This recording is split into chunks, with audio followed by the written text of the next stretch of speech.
Okay, everyone, welcome back to another live stream. As usual, going to get everything set up and then we can begin our usual programming.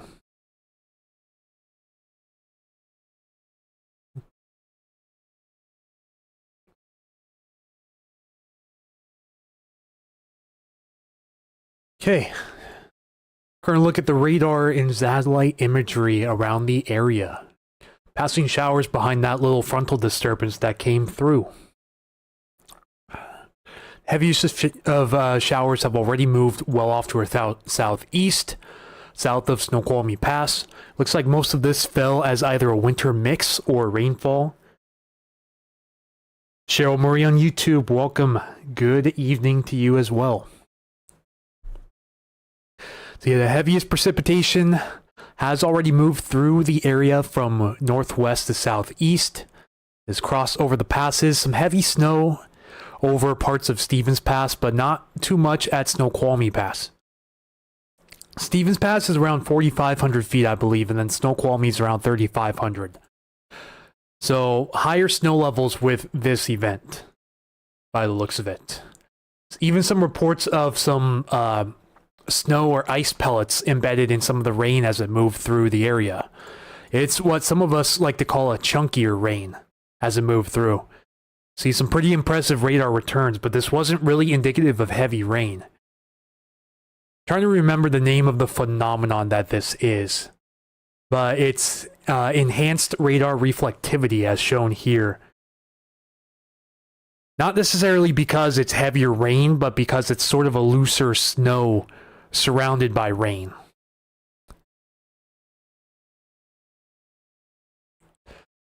So he was showing some really impressive radar returns up here up north as it moved over. Some of these areas up here in the hills and mountains of BC got some snow out of this too.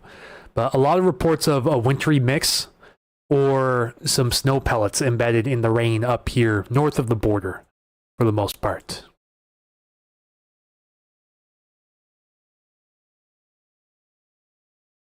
But yeah, then as it progressed through the South Sound here, we got some heavy snow for a little bit up here in the Stevens Pass area. And we had some light to moderate rain for a few minutes down here in the Milton area, and then after that, it was done. And so, once again, some of these hit or miss showers up here in the North Sound and Central Sound, mainly north of SeaTac right now. These are moving from northwest to southeast. Some heavier showers up here in Skagit and Whatcom counties. But behind this, the activity should come to a halt as we go into later tonight. And the back end of the clouds will pass through, and then there's a chance that we'll have some clearing around the area as well. Then a little bit of a break in the pattern until the next system is already on our doorstep. It's probably not going to be this one that you see out here. I believe this one's going to move up into BC and Alaska. But let's double check what the models want to show for that real quick, just to be sure. Actually shows two central areas of low pressure rotating about each other out here over the western Gulf of Alaska. And then there's our high pressure ridge keeping a block on our weather pattern currently. This is going to back off, move to the south, and start to weaken as we go through the next couple of days. And this is going to allow these weather systems to once again enter the Pacific Northwest. Kim Leonard on Facebook, gotta ask, will we get gusty or windy for Enumclaw, Buckley area during this? Not today, but we will be watching later this week and this weekend for the potential for some gusty weather around the area. So, see, the model wants to pull this up to the north.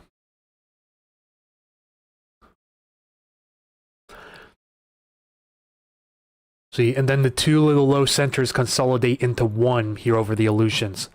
And then you're going to notice this high pressure begins to move off to the south, and then this is going to allow the flow to return to onshore around the area. And you know what that means? That means rain and wind are on the way very soon. So potential for a nice day on Wednesday as well. But things are going to begin to start deteriorating around the area as we go into Thursday. Because notice this high pressure is now well out of the area, and then this is going to open up the next window for storms around the area. And there's also the signal for an atmospheric river, or in this case, a pineapple express around the area. You notice how the orientation of this moisture is aimed down towards the subtropics, Hawaii in particular. Got high pressure to the west, high pressure to the east, a trough up here to the north, and then the high pressure and low pressure are going to act as sort of a turnstile. And when the jet stream becomes aimed over the Pacific Northwest, it's going to carry along a plume of moisture along with it.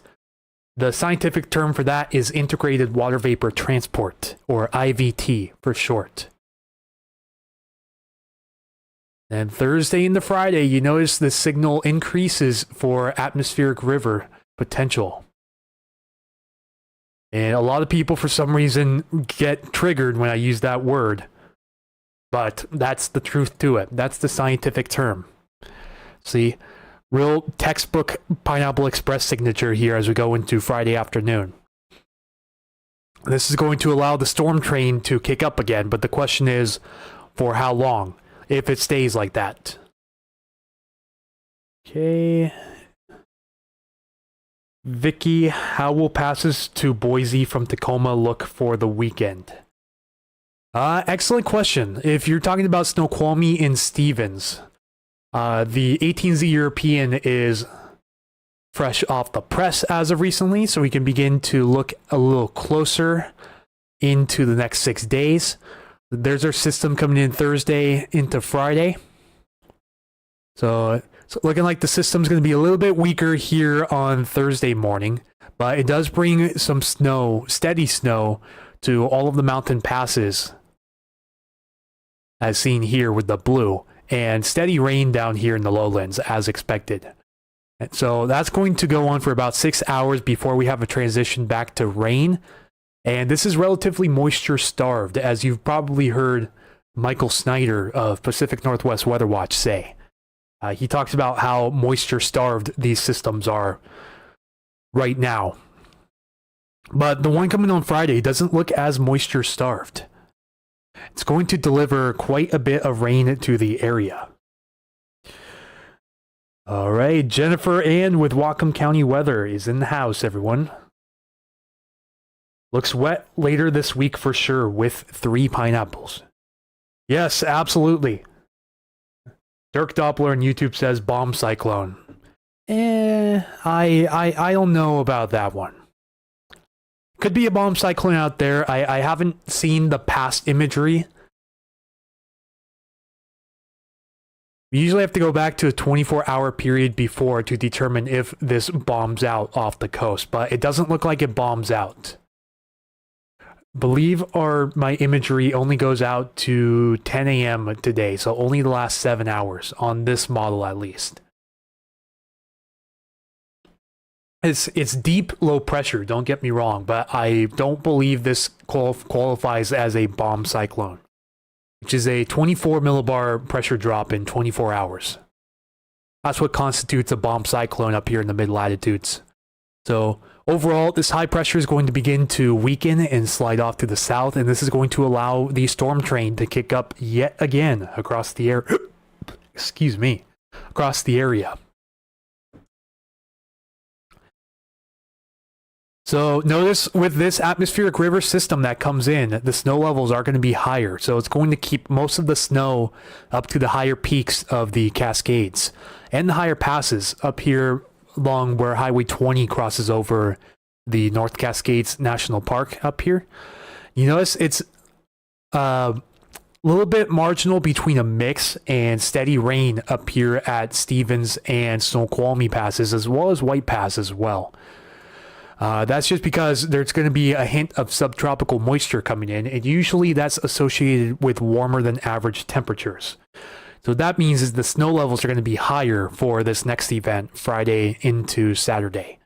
But most of the moisture moves out by the time we go through Saturday, with just some scattered showers around the area and some locally higher snowfall up here in Whatcom, Skagit, and Snohomish counties. But not much snow again for the passes of King, Lewis, and Pierce.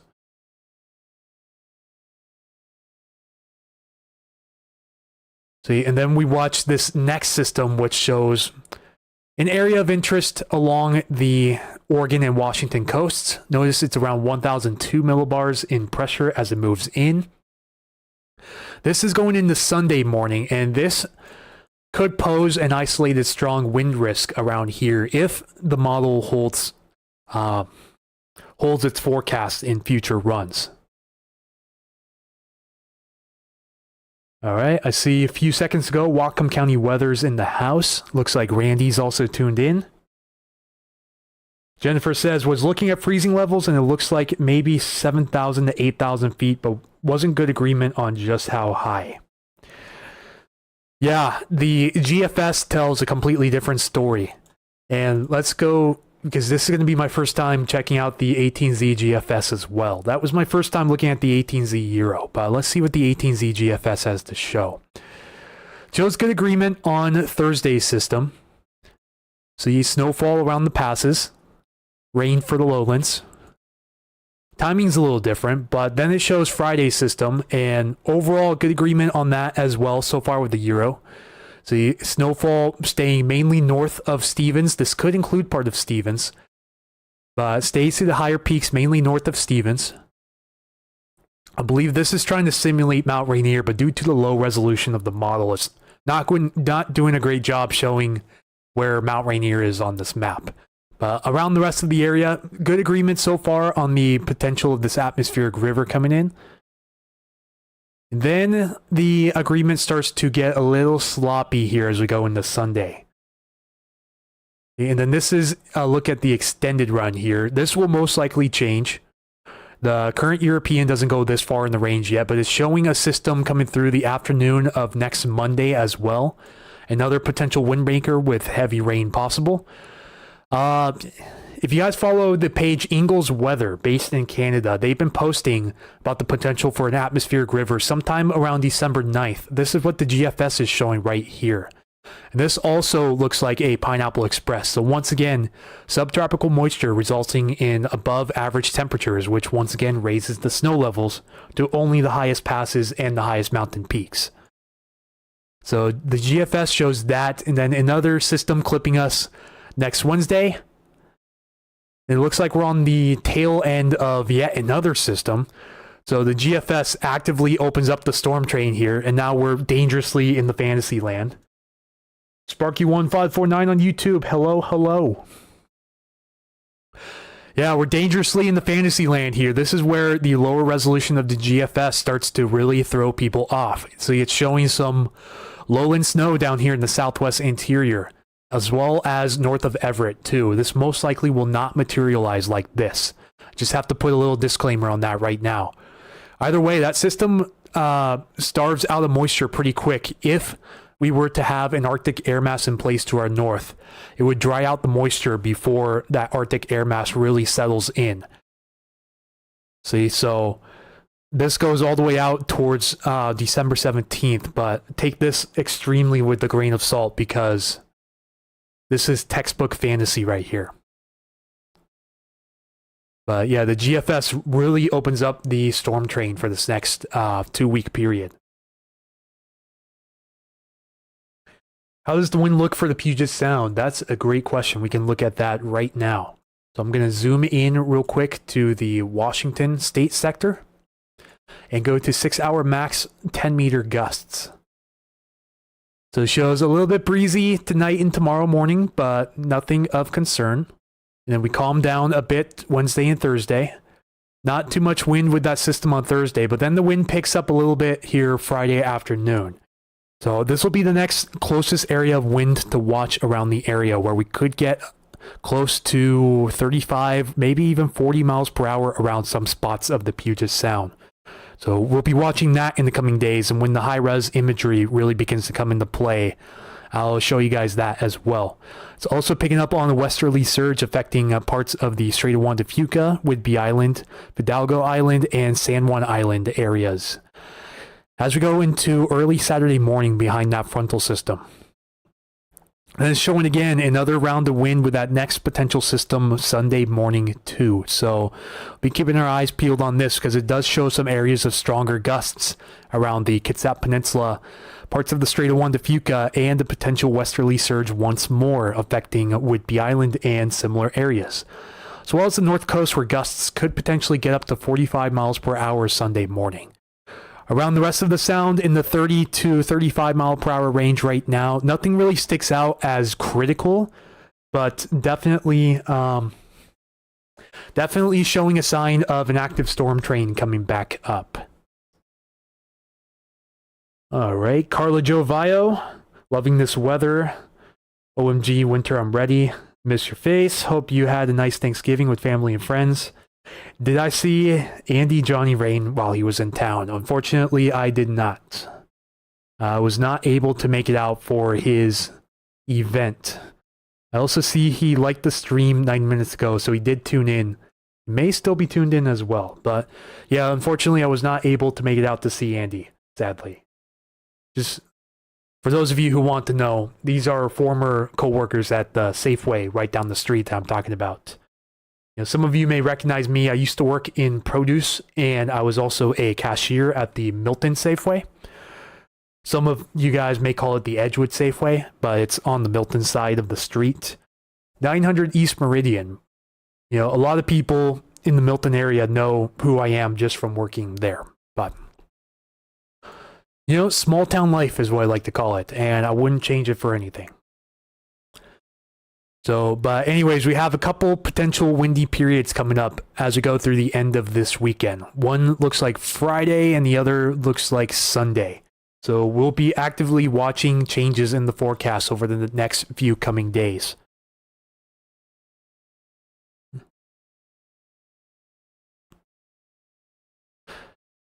Yeah, resolution is a little bit of a problem on here, but the European is still the best of the best when it comes to deterministics. And it's showing a pretty good gradient as this little disturbance comes through the area. So this would definitely kick up the winds to 30 to maybe 40 mile per hour wind gust range across the area as this passes through. So that's Friday afternoon, and then this is Sunday morning. See, tighter gradient here. The center of low pressure moves in somewhere on through the southern tip of Vancouver Island by the looks of it. And it does bring what looks like a locally tighter gradient to the area, so we'll have to watch that closely for changes as well. Sunday morning and early Sunday afternoon could be an area of interest to watch if this plays out as the Euro shows. Christopher Tobert on YouTube. Greetings from Cannon Beach, Oregon, Anthony in chat. Hello from Milton, Washington. Hello to you in Cannon Beach. Thank you for tuning in to Puget Sound Stormwatch. Really appreciate it. Go check how many viewers we have on YouTube. All right, starting out a little slow on YouTube, but quite a few viewers on Facebook. Thank you guys for 15 likes already here on Facebook. Really appreciate you guys tuning in on short notice again. I do want to start doing these streams a little more regularly. If all goes as planned, I do want to start doing these streams hopefully at least 3 times a week. Maybe more if we have much more active weather around the area like what's coming up. So do anticipate me going live more frequently to accommodate for what could be coming up. Corvette Guy 1980. I recognize you as Jordan Corbell. Hello from Silverdale. Thanks again for tuning in, Jordan. Good day to you, sir. Carlos asks, do you think we will get snow this year? It's too soon to say. But we can get sort of an indication for the upcoming future if we go look at the ensemble models for the area. This is a tool that meteorologists and hobbyists like myself used to take several model runs and average them out to sort of balance out the abnormalities, like the outliers, for example. And so for this one, we're going to look at... Just went blank there for a second. Hang on just a second. Let's go with average snow depth. So this is going to change based on melting and accumulation as we go out into the next 16 days. So now this is a problem with the lower resolution of this model here. The GEFS, which is the GFS ensemble, or the American one. The lower resolution makes it look like the Puget Sound's going to get a little bit of snow, but it's almost certainly not going to happen like this. You know, you got to push these contours back up into the higher elevations of the mountains. So yeah, just ignore what's being shown here. It's showing around an inch for the Puget Sound area. Most likely not going to happen. And this is all the way out to the 17th. So we can go ahead and go to the European version of this and see what it has to say. And the European, I have to go back to the 12Z to go out that far. But see, once again, resolution kind of an issue, but it does kind of smooth out those rough contours of the mountains a bit. So it shoves this contour a bit farther to the east, but it's still not 100% accurate. Once again, showing around a quarter to a half inch here in the Puget Sound area, but that almost certainly will not play out like that. There's a lot more that we need to go our way before we start talking about a significant snow chance around the area. Trying to find an example of this. So let's look at the average 500 millibar, or 18,000 feet above sea level. Height anomaly, you notice our friend the ridge still hanging off the coast as we go through Wednesday. So this was our little system. Yeah, this was our little system that came through this afternoon and evening. So that's going to continue to move off to the south, and then our ridge is going to re-amplify a bit Wednesday and Thursday. But then you notice that that kink begins to come through, slide through again, and shove that ridge down towards the south. Now this is going to open up our next atmospheric river here. See the little white area? That is our jet stream. Trough to the north, ridge to the south. This is going to allow the plume of moisture to move directly into the Pacific Northwest. In this case, mainly the Washington coast. But we still have that ridge influence for a little bit, although the ensembles are trending in a better direction compared to the deterministics, which is good because you really want this cooler air and lower heights to move into this area to have a better snow chance. This would push the jet stream off to our south, which would allow some of that cold air, if it's present, to seep down into this area. But the signal so far is far from great. There's not a lot of consistency. So he once again reintroduces the jet stream off the coast. And there's our ridge still offshore. With a trough to the east, this would dig the jet stream over our area. Do I think the storm train is going to open up? It's looking more like the storm train's going to open up, but not 100%. It's going to open up somewhere between, from what I can see, I'm going to give a rough estimate here, about 70 to 80% of its potential for this year. The National Weather Service has started talking about this in their forecast discussions as well. See, so before, let me see if I can pull up a previous discussion from a few days ago, just to show you guys how short these discussions have been. So usually you see a much longer synopsis, and you see multiple paragraphs here in the short term and long term, as well as multiple paragraphs for aviation and marine. And hydrology usually has a lot too. And notice no watches, warnings, or advisories whatsoever. This was on November 28th. So 3 days ago. This is how awfully boring the forecast discussions were. And they're normally lit up like a Christmas tree with wording and paragraphs this time of the year, talking about the potential of river flooding, strong winds, heavy rain, mountain snowfall, variable flight rules if you're into aviation. It just doesn't talk about it that much. However, things are starting to heat up. Let me show you the most recent forecast discussion. This was posted at 2141 UTC, 2141 Zulu, which is the equivalent to 1:41 p.m. Pacific Standard Time. Subtract 8 hours off of Zulu or Universal Coordinated Time to get that number. Sparky1549, I'm glad it's warmed up a bit. Those last few mornings were below freezing. Yeah, this system coming through should hopefully mitigate the freezing temperature and fog risk, at least going into tomorrow morning. It was another cool morning this morning, but I didn't see as much fog around the area. However, with that ridge re-amplifying over the area, we could see a couple of foggy mornings coming up after tomorrow. So the potential for some fog Tuesday and the Wednesday, and maybe Wednesday and the Thursday as well. And some cooler temperatures. We'll take a look at that as well here as time goes on. So just a few things that we have to sort of pay attention to as we get closer to the time of these events. So this is the most recent forecast discussion. Let's go over a few bullet points real quick. And you notice it's quite a bit longer than the previous one, but still not as long as it could be. Saying generally quiet weather is expected through Wednesday night or Thursday. And then it says the door will open to a series of weather systems beginning Thursday and continuing into next week. This is hinting at the storm train coming back, but it's not fully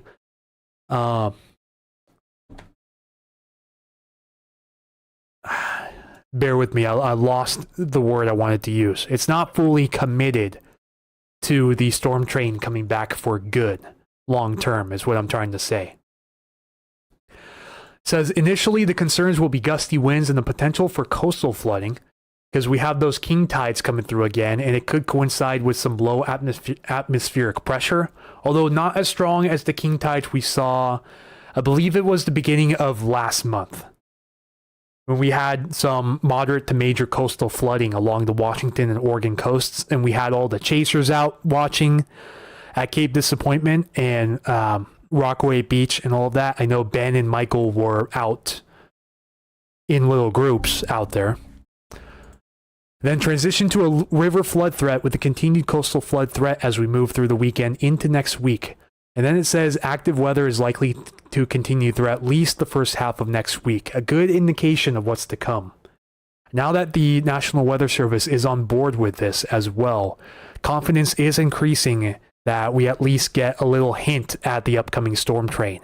If we can keep that ridge far enough to our south or far enough to our west where it can allow the jet stream to dip to the south, then we can continue ushering in those storm systems and potentially cold air if we can get enough Arctic air buildup directly to the north of us. So talking about a weak frontal, and they meant to put system at the end of that, but a weak front will push through tonight and the early Tuesday, so that already occurred. Still looking like some light precipitation Tuesday morning around the area, but nowhere near as intense as a lot of us got for a short period today. And it's still talking about how the ridge will nose back into the region Wednesday. It says it will keep the area relatively dry, but patchy fog will be possible each morning. Because when the ridge is in place, it keeps what's called the temperature inversion on top of us. That keeps contaminants down towards the ground, including humidity and moisture. So it allows that water vapor to condense down towards the surface and in the lower river valleys especially. Also because we don't have much wind to displace the moisture. So it allows pollutants and moisture to build up in those areas, which also reduces air quality over a longer term. But we don't have to worry about huge air quality reductions because of the incoming systems. So the risk of that is extremely low right now. Talking about weak waves moving over the top of the ridge could begin to increase precipitation chances by Thursday. It says the ridge breakdown is more likely to occur on Friday though. It says beginning Friday, the door will open to periods of moderate to heavy precipitation associated with moisture plumes originating from the subtropics, aka the more verbose way of talking about a Pineapple Express. It says, while each of these periods alone appear unlikely to cause issues, the successive nature could result in an increased risk of flooding as early as this weekend, which just talks about system after system after system if it were to play out like that.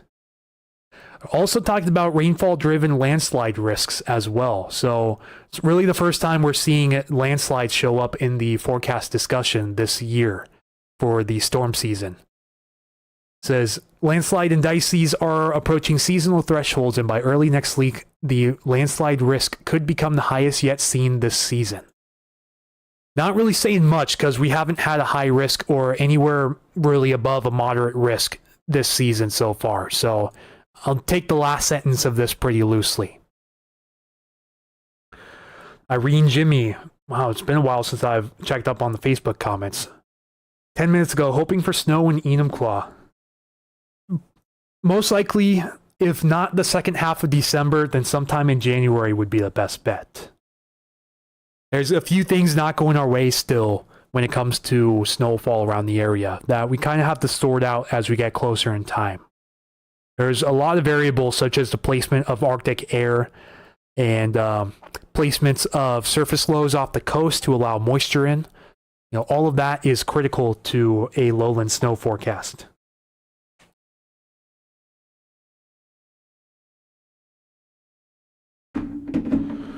Also notice I've had a really bad habit of not posting the live stream links to my other socials. Let's make sure I take that. Ooh. Oh, I had an error message on my X. So, as in my Twitter, not X anything. Don't get any ideas there. No X's here.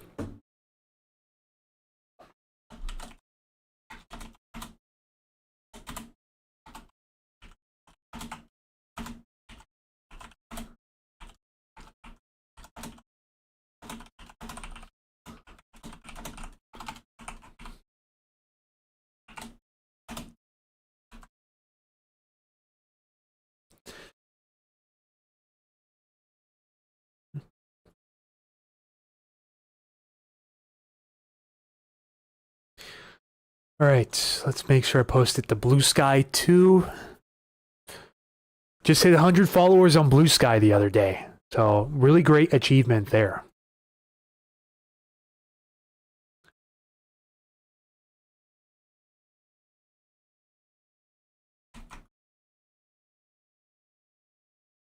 Let me make sure I'm on the right. Okay, there we go. Almost slipped up there.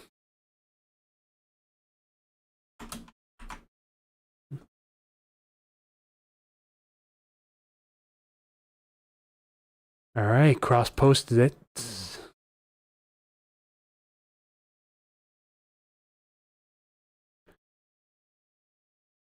All right, 25 likes on Facebook. Thank you guys so much for liking the stream. If you guys like the content and discussion so far, feel free to share the page and the stream to your friends if you feel like it. Same goes for the YouTube audience as well. Really trying to grow the page, especially the YouTube here. Really trying to build up our watch hours over the next month or so. If all goes well, I'm hoping that we get monetized by January on YouTube. Still need about 900 watch hours or so. The streams have been extremely slow ever since that windstorm on October 25th. I also had a pretty good stream on November 5th as well, where we had that one tornado warning along the coast. But since then, haven't gotten much more than 15 to 20 watch hours per stream. So really trying to get that built up over the next month or so. So see, here's something for the hydrology section, finally.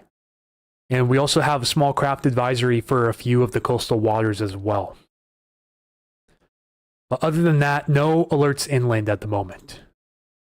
So this states a series of at least 2 and potentially more atmospheric river events with subtropical origins, Pineapple Express, It's currently expected to impact the area beginning roughly Friday and continuing through the weekend into early next week.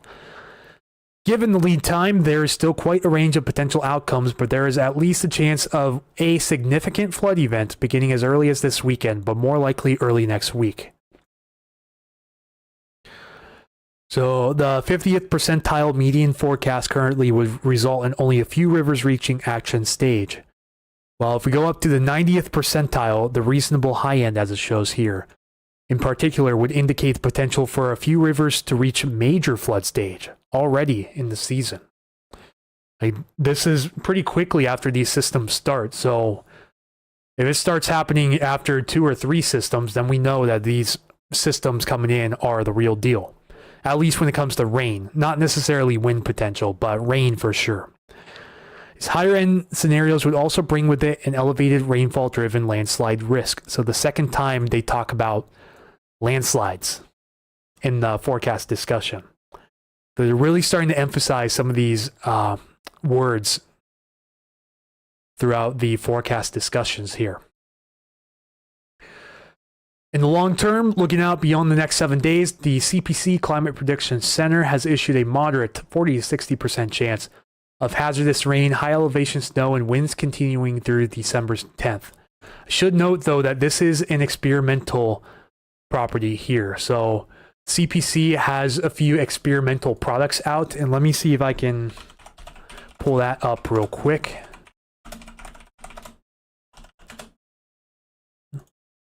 I believe it's under probabilistic hazards. Yeah, so this is an interactive map here. These are experimental products only. So if I were to click on this area here, it says moderate risk of heavy precipitation. Most of Western Oregon and Western Washington as seen here, beginning on the 9th and ending on the 10th. There's heavy precipitation again. This would be, I believe, a moderate risk of heavy precipitation for that. Slight risk of heavy snow, but this is over the Cascades only. And then risk of high winds as well. This is, once again, why it's experimental, because it doesn't show exactly how high the winds are going to be. Like no real thresholds to be seen here. It says moderate risk of high winds, but see, it's pretty vague when it comes to that. Then over the mountains, it also shows slight risk of heavy precipitation. So a lot of products in effect here, and a lot of them overlap as well. So it's really hard to tell by the legend that they have here which risk is in effect for which area. They highlight it a little better here in the 8 through 14 day hazard map up here. So the contour for heavy precipitation is in effect from December 9th through December 10th. Heavy snow over the Cascades and passes, same region, same time. And high winds for a larger contour, including most of northern Oregon and all of Washington state through the same time period as well. So December 9th through December 10th is looking to be more active, and we have other agencies on board with the forecast. So confidence continues to increase in a busy storm period coming up for our area.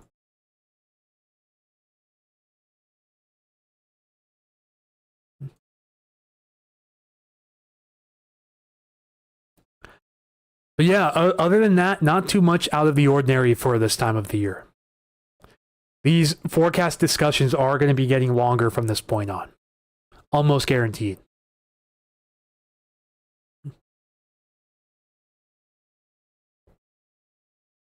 Let's go back to the deterministics. Let's go with the European again, standard European. Look at that trough. If that were to swing over the area, this would probably bring the best chance of snow to the area if we were to get a trough this strong over the area at this time. But this is all the way out to 4 a.m. on December 16th, so very unlikely to happen like that. Debbie Frosch, hello from the Skagit Valley. Hello from Milton. Thank you so much for tuning into the stream today.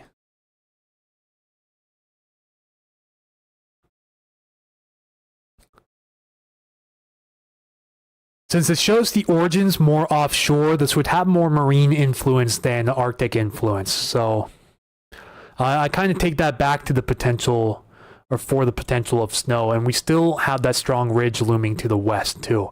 But the jet stream's in a much more favorable area to start swinging in these weather systems from the north. You usually want the jet stream to be off to the west and south to really allow these systems to come in off the coast. Let me see if we can view, let's go to 2 meter temp anomalies. It shows cooler than average for the most part, but we're still warmer than average when this trough is over us. And it shows the Arctic air mass to our north, but it's not far enough to the south to really pose a hazard. You want it to really be just north of the Fraser River Valley here. So then you turn on that Fraser River outflow at just the right time, and you can bring an Arctic blast to the Puget Sound area. It's just not showing a good overall signal for that right now. It's very marginal, very conditional as well.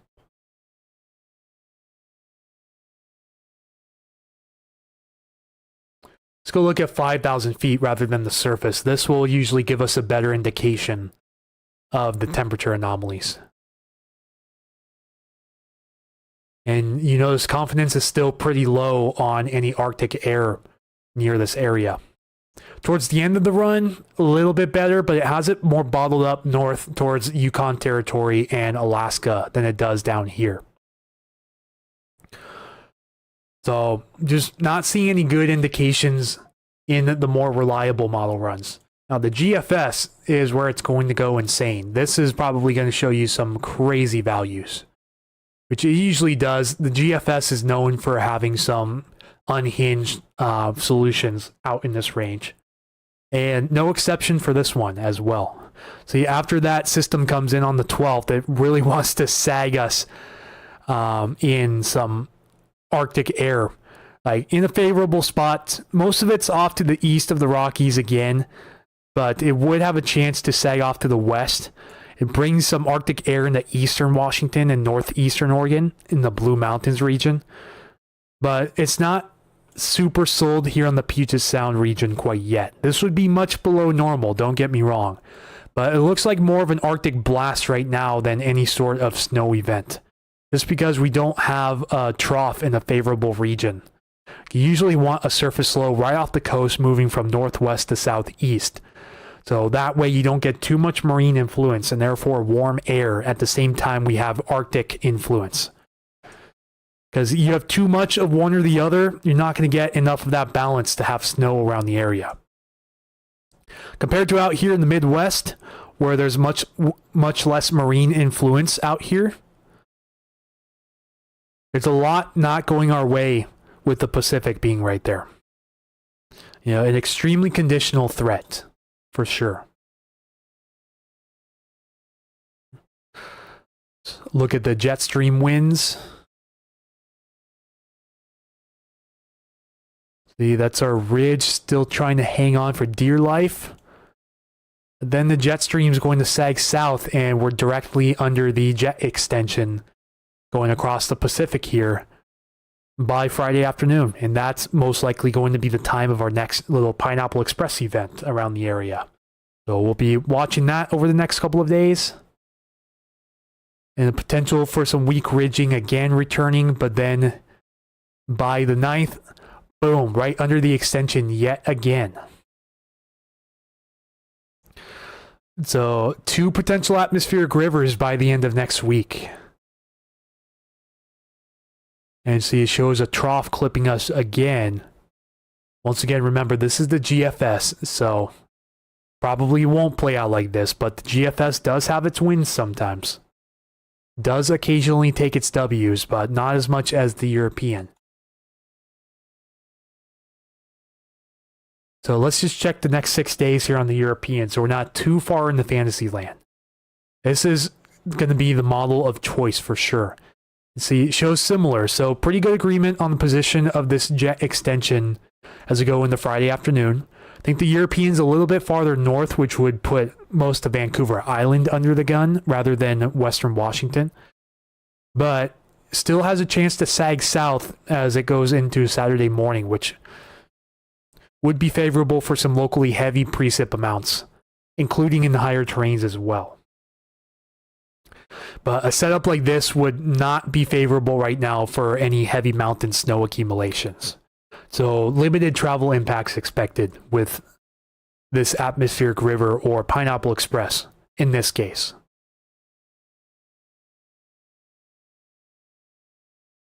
So yeah, current ridge over the area right now, cutoff low down here over California.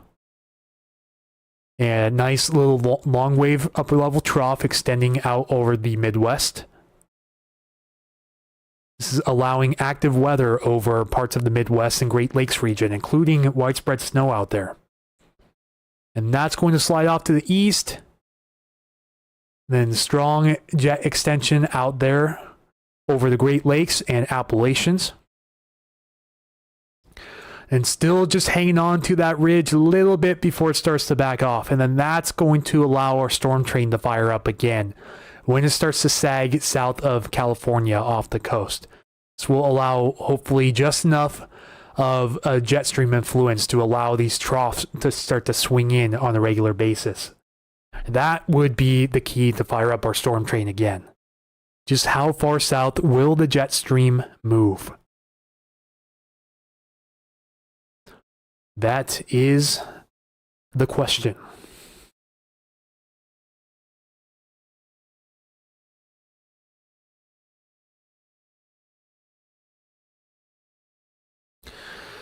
So yeah, atmospheric river number 1, Friday afternoon.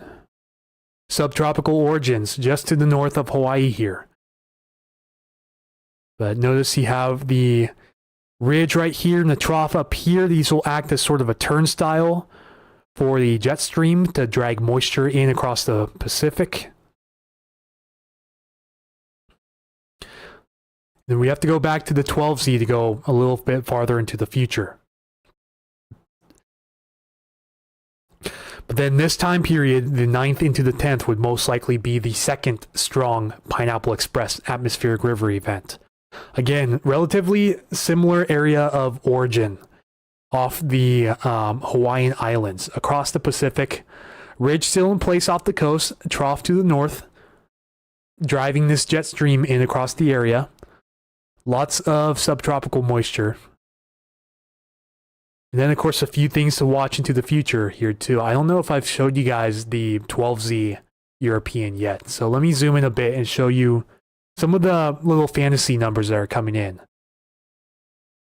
You're like, strong offshore windstorm right there on the 13th. Would likely affect areas south of the North Oregon coast, so we would be spared from that. And then a really strong front and a broad area of low pressure coming in. This would probably bring some strong winds if this cold front were to come to fruition. But since we're 15 days out into the future here, confidence is pretty low. But it doesn't have a lot of these winds making it farther than the Washington coast. Would most likely just be a breezy day around the area, at best. But you notice too, since it's offshore, these winds are also moving offshore too. So these would be pretty strong east winds around the area if this were to verify. But we're not going to go into too much detail because this is most likely not going to happen. But the European just goes crazy over I-90 and shows near 60 mile per hour downslope winds, which is 95 to 100% not going to happen. So just got to pump the brakes on that. This is fantasy at its finest. But yeah, this would be pretty similar to the bomb cyclone we had last year.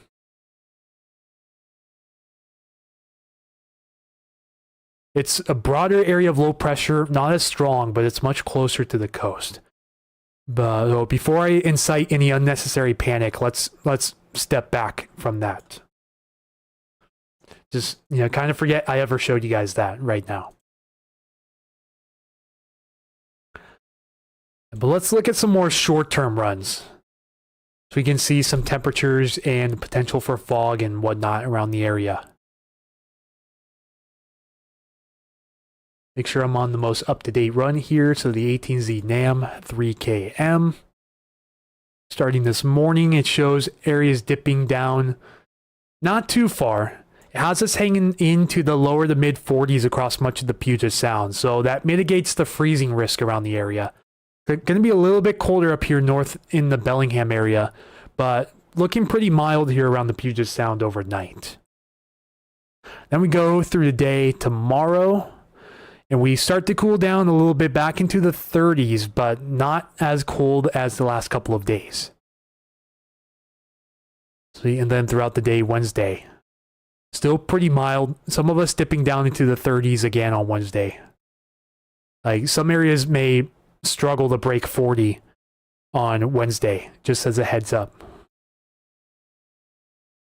But over the next 60-hour period, it doesn't look like we have any concerns for freezing or sub-freezing temperatures, which is good for those of you guys who want a smooth commute. Now we can look at visibility as well.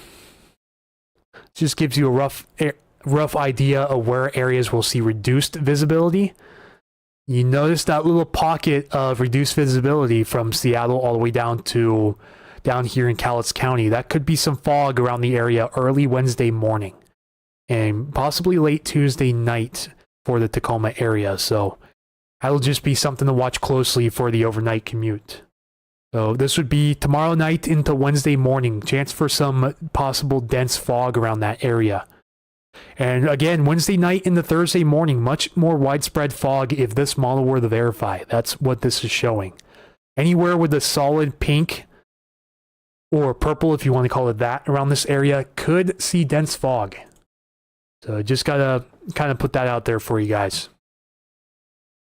So with that high pressure still in place, it's going to keep a lid on any rising air around the area, which won't allow this moisture to escape right away. You'll have to wait for the sun to burn off the fog later on in the days with this high pressure still in place. But when that next impulse comes in, Thursday night into Friday morning, that's going to completely eliminate the freezing and fog risk around the area. Because the flow shifts back to onshore flow, and we have that marine influence, which is not great for fog or freeze chances. And then looking at gusts on an hourly basis. Little breezy early tomorrow morning, but nothing out of the ordinary. And then no wind for the area the rest of the forecast run out to 60 hours. This goes out to 10 p.m. on Wednesday right now, and it only has a slight breeze around 26 miles per hour for Tacoma. A little breezy here over the slopes, but that doesn't make it very far downstream. It would probably translate to around 25 to 30 mile per hour gusts for the Enumclaw area and some of the foothills south of I-90, but that would be about it for that. It looks like our 0Z HER 3KM is rendered. So this goes out to 48 hours. Let's see if it agrees with the NAM.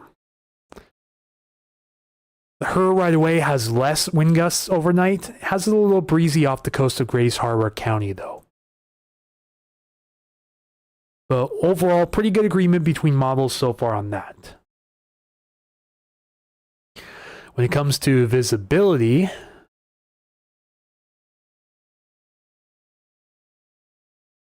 it's not as aggressive on fog as the NAM 3KM is. It does show some areas of fog down here in Olympia early in the morning Wednesday. And this doesn't go out as far as the NAM 3KM. This goes out to 48 hours compared to the NAM's 60 hours. It does show more isolated pockets of fog here and there over Lewis County, Thurston County, maybe parts of Pierce and King counties as well, but not as strong of a fog signal compared to the NAM model here. But still isolated chances of fog with that, for sure.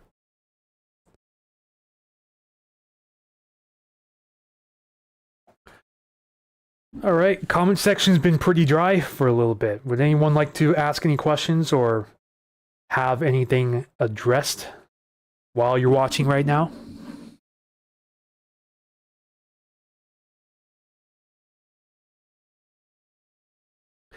Thank you guys for continuing to like the stream on Facebook. We're already at 34 likes. Appreciate that.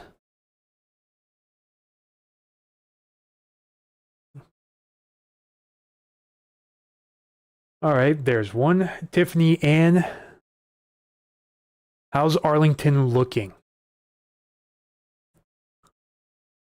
Ooh, the 0Z NAM just started initializing. So the Arlington area is right up here.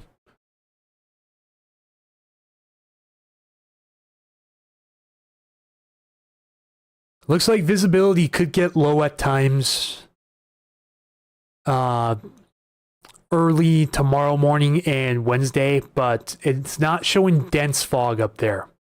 You want the visibility to get down below a couple miles for it to be considered dense fog. So some patchy fog possible, but not a strong fog signal on this model. And wind gusts are minimal up until Thursday or Friday. And same with the rain. That should have been the heaviest of rain already coming through the area. And let's go check to see the radar one more time, because it's been a little bit since I've mentioned that. All right, Debbie says, thank you, have a good night. Yes, thank you for tuning in.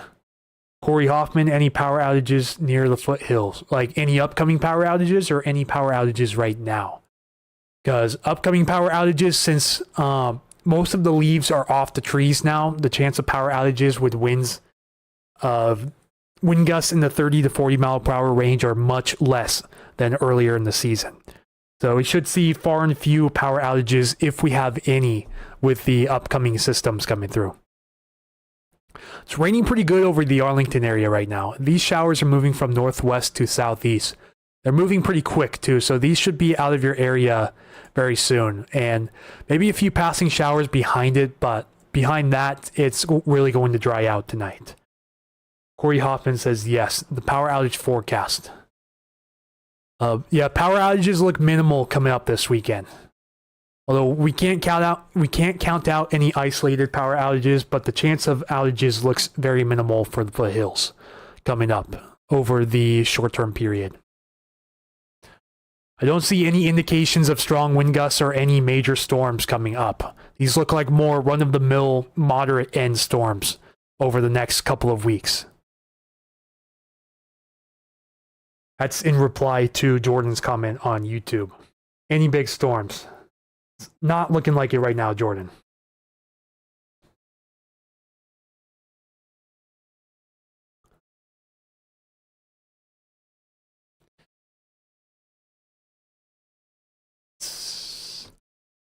Got a reflectivity here. We're only out to 5 hours right now. But over the next 5 hours, it shows these showers still kind of hanging around. Maybe a few stronger showers off the coast. But this doesn't always appear to be the case when you translate the model guidance to real-time imagery. Because, see, it doesn't show anything off the coast right now as of the last few minutes or so. All right, Debbie Frosch, thank you so much for your donation of 1,000 stars. I really, really appreciate that. Yeah, thank you again for your support on the streams. I wouldn't be able to do it without you guys. Spotty showers down here in the south interior as well. Some approaching Olympia. Pretty light in nature though. Still a few moderate-sized showers here and there. So from Arlington southward down to Seattle, could get a few more rounds of showers tonight, but then after that, it begins to dry out. So I'm kind of hesitant to believe that we'll have heavier showers behind that. This would be at 10 p.m. if this model is correct. It would bring some heavier showers. Not any thunderstorms, though. The thunderstorm risk is little to none. It's showing some stronger showers. I don't believe it initially. I think it could be overdoing some of that shower activity. But this would be another hour out or so before we see what's coming on the coast. But right now, as we saw on the radar here, not looking good. Then hour number 7, 11 p.m., it's still showing some heavy showers over Island County. I think the heaviest of showers will be done by this time. So this is why you don't always follow exactly as the models show. You know, it's usually, it's just for estimating timing of showers and other hazards such as wind and thunderstorms and snow, for example. It's usually what it's good for. I believe the heaviest of rain should move out of the area by 7 p.m. across most of the region. He's still showing some of these stronger showers up here in the North Sound, but not much behind that right now. Unless these things were to pop up from thin air off the coast, then I think the model's overdoing it quite a bit. But we will see. We will just have to wait and see.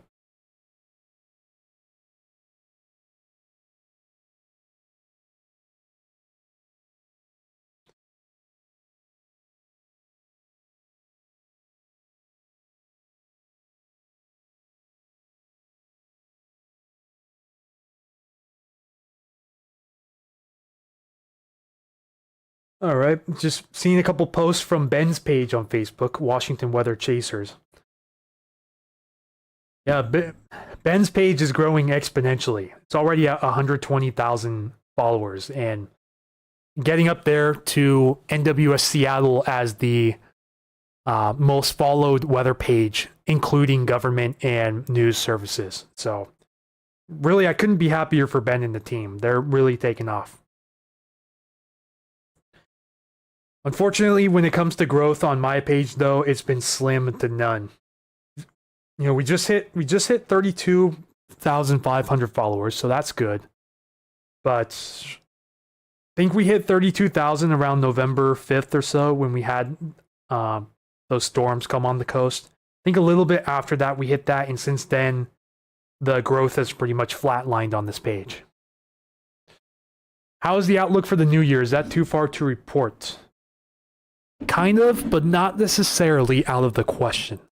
We can go to a model called the ECMWF weeklies, the European weeklies, and this, depending on the model run you choose, goes out to a whopping 46 days. So we'll have to go to the previous, no, never mind. We're going to the 0Z. This one goes out to 42 on this run right now, but usually goes out to 1,104 hours, which is 46 days. So if we go out to the period between the 4th of January and the 11th of January, see, our parameters are extremely limited in this case just because of the long range. But this takes 100 different models with different starting conditions and averages them out. So this is the average of 100 models and a control run altogether. But it doesn't show great anomalies for precipitation this far out. It actually shows only a couple hundredths to a few hundredths of an inch per day of rainfall around the area. So not a good sign for rainfall around the area, if we're being honest here. It is showing the pressure being a little lower, which would be a good sign for the storm train coming up. And then 2-meter temp anomalies. He's hinting at that Arctic air again in the long term, but it's got to be a little farther south and a little bit farther west. You notice how it starts to back off as we go up out towards the second week of January here. And we're right around normal for that time of the year, beginning of January. And then snowfall rate anomaly.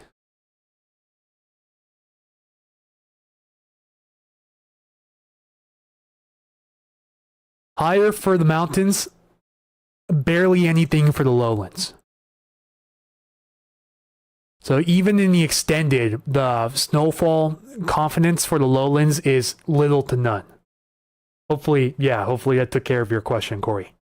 Thank you for the thumbs up. But yeah, that's looking way out into the extended, and the confidence is, like I said, slim to none. So just have to put that out there.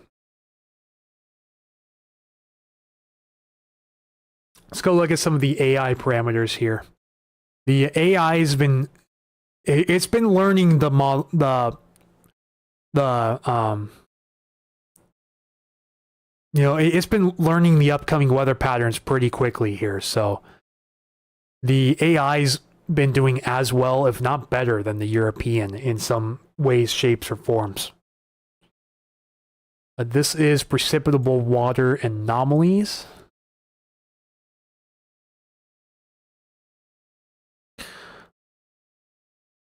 So once again, good agreement on the Atmospheric River or Pineapple Express event coming up this Thursday into Friday. Timing's still bouncing around a little bit between models, but it looks like late Thursday evening and early Friday morning, that Atmospheric River, aka Pineapple Express in this case, could be aimed directly at the coast of western Washington.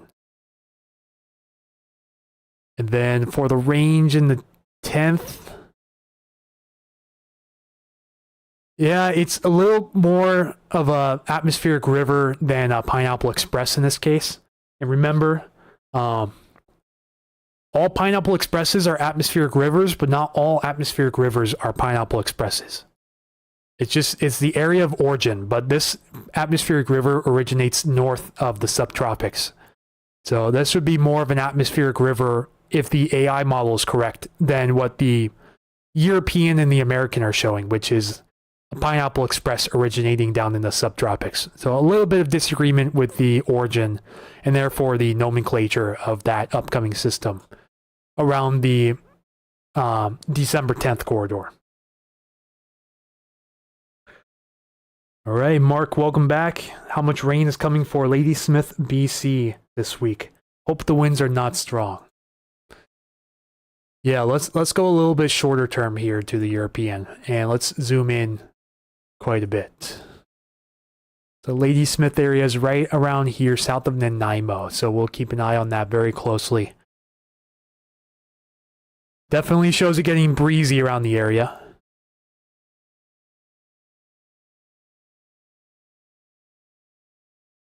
So some wind gusts 20 to 25 miles per hour for your region on Saturday.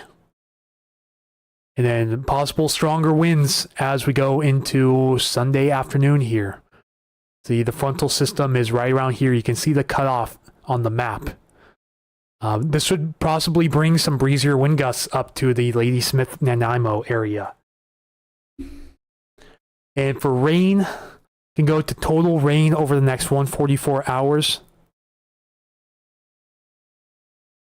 Around, for this general area, between 1.2 and 1.5 inches over the next 6 days. Most of that should be falling in one event. So we'll get around an inch of rain through Friday's system, and then Saturday into Sunday, another half inch to 3/4 of an inch of rain up there. According to European model guidance, which is usually the most superior model when it comes to pretty much everything weather related.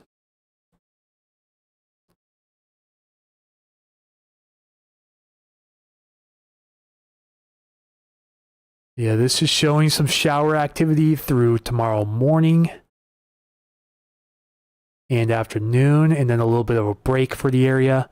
Then showers moving in Thursday morning, and then the heavier rain across the area going into Friday afternoon. And continued rounds of heavy rain. Saturday looks to be the calmest day of the weekend, but heavy rain Friday and heavy rain likely Sunday as well for all of the region, especially west of the Cascades.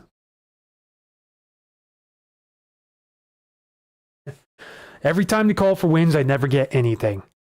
Yeah, I couldn't tell you. If I had $1 for every time someone said something like that, I could easily, pay my bills every month doing this, but no, that's far from the reality.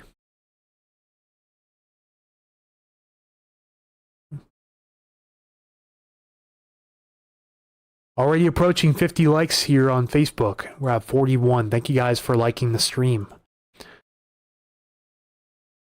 YouTube audience is a little slower than average today.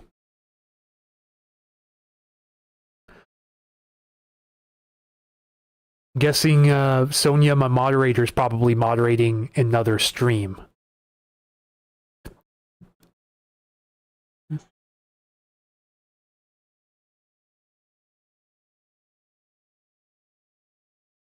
Ooh.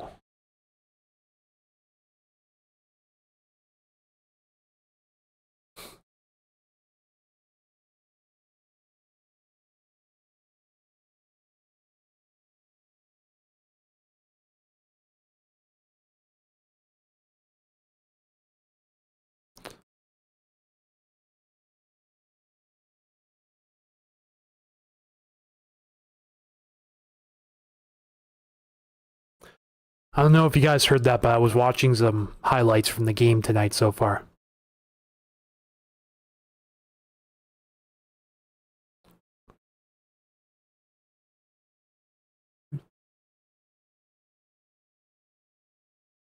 Yeah, so it could be the other way around, Mark. I guess if you're not hoping for wins, then hope that this forecast pans out. Let's play it with reverse psychology.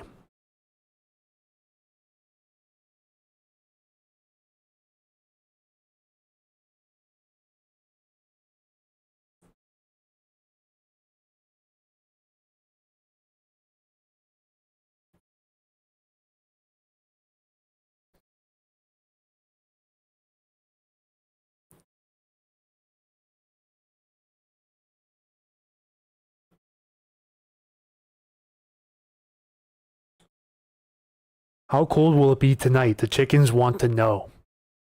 Not too cold. It'll be mild with that system over us right now.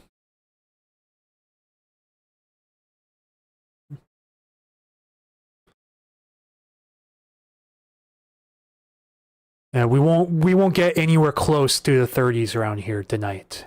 We just have way too much marine influence. So this would be starting at 10 p.m. And by midnight, we're still hanging around the mid 40s around the Puget Sound. Then notice the temperature actually goes up a degree after midnight here in Tacoma. So your low tonight looks to be around 44 degrees in the Tacoma area.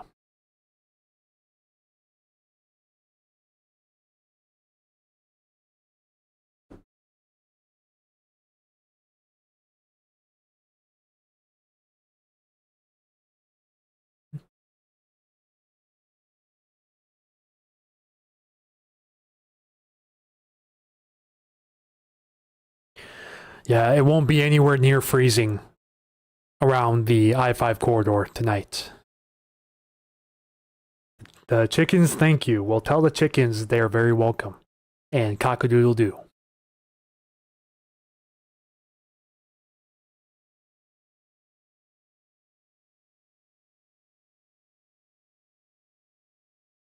This would be total rainfall around the area through 3 p.m. tomorrow.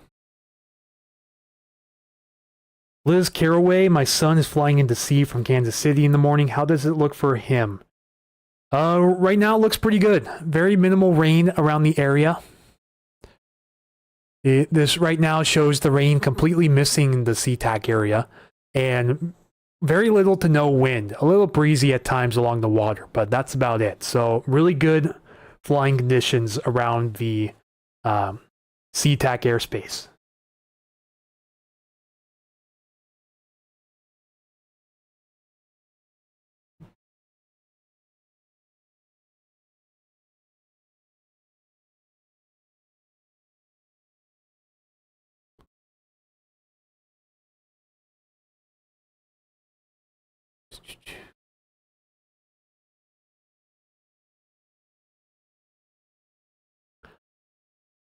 I guess we'll take a little time to go over a quick promotion. Once again, in case you guys didn't hear, the Puget Sound Stormwatch store is running a sale through the rest of this week. And good news, my Marine Push shirt design actually got approved. So this is the new design. I have the Marine Push Certified Radar Watcher, a specific design shirt for a follower on the YouTube stream. Still waiting for them to reach out to me. The Big Dark and the Storm Train. So I released 4 new main designs and 1 specially requested design in time for Black Friday. Unfortunately, I didn't have a single Black Friday sale, which is sad, but it is what it is. But we have a Cyber Monday deal today, same deal as Black Friday, and then we go into Cyber Week sales, where it'll be 20% off all merchandise if you guys are interested. Puget Sound Stormwatch.myspreadshop.com. Links are in the description, and as well as the front of my Facebook page in the highlight section.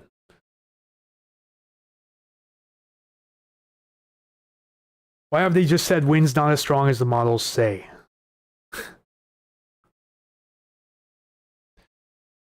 Well, because if it's the National Weather Service that we're talking about, then they usually don't issue those disclaimers on the forecast. They do on the discussions, though. And on the discussions, they're a little bit more informal than on the weather pages. They usually talk about the disagreement between their preferred models. For example, one of their preferred models is the National Blend of Models, or the NBM.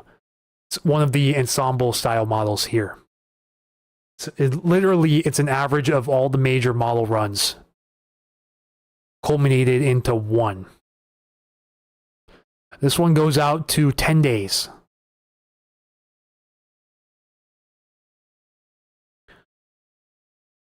So let's see here. This would be total rainfall. And in comparison to what other models are showing, so this shows just a deluge of rain happening over the next 10-day period. This goes all the way out into Thursday, the 11th at 10 a.m., and it has over 3 inches of rain for the area. It doesn't even have as much of a rain shadow up here. It's most likely because we're still going to be a northwesterly flow aloft for most of this event.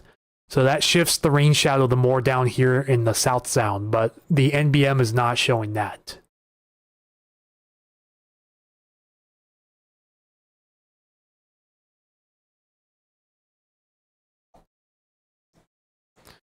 Where did I want to go? I wanted to go to see what it says compared to the AI model during that time. AI model shows more.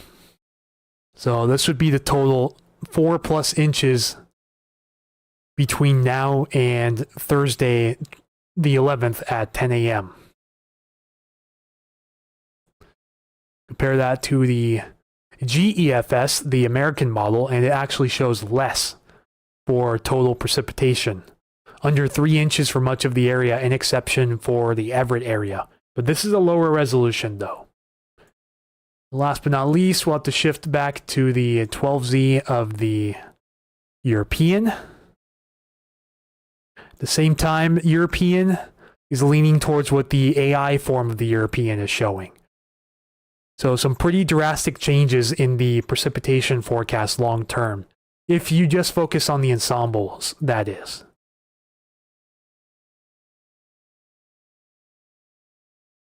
But the deterministics are going to be wildly different because this is just one singular model run and not 50 plus of them averaged out.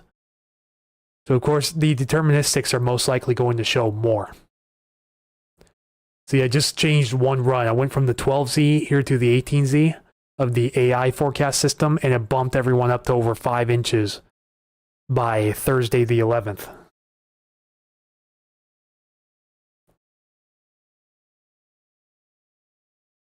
This would be out to December 7th at 10 a.m. So this is the end of the 18Z run of the Euro deterministic. And this shows between 1 to 2 inches for most of the Puget Sound. This would be just cutting into that next atmospheric river, but a little bit before. So this is going to be after all of the little light systems clip us over the next few days, and then that one atmospheric river likely on Friday. There's Keith Capillero. Hello, sir. Welcome. Thank you for tuning in. Good to see one of my regulars tune in. Or, well, most of you guys are regulars, but Keith has joined almost every stream no matter what.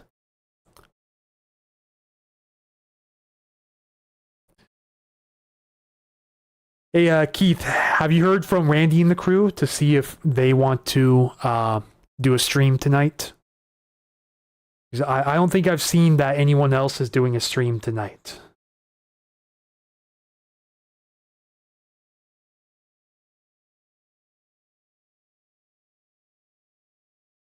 What did I miss?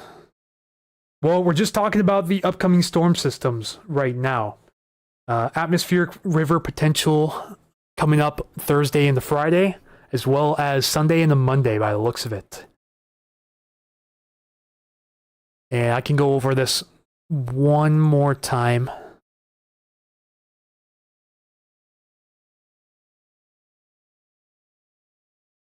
Let's zoom out and go back to the regional sector.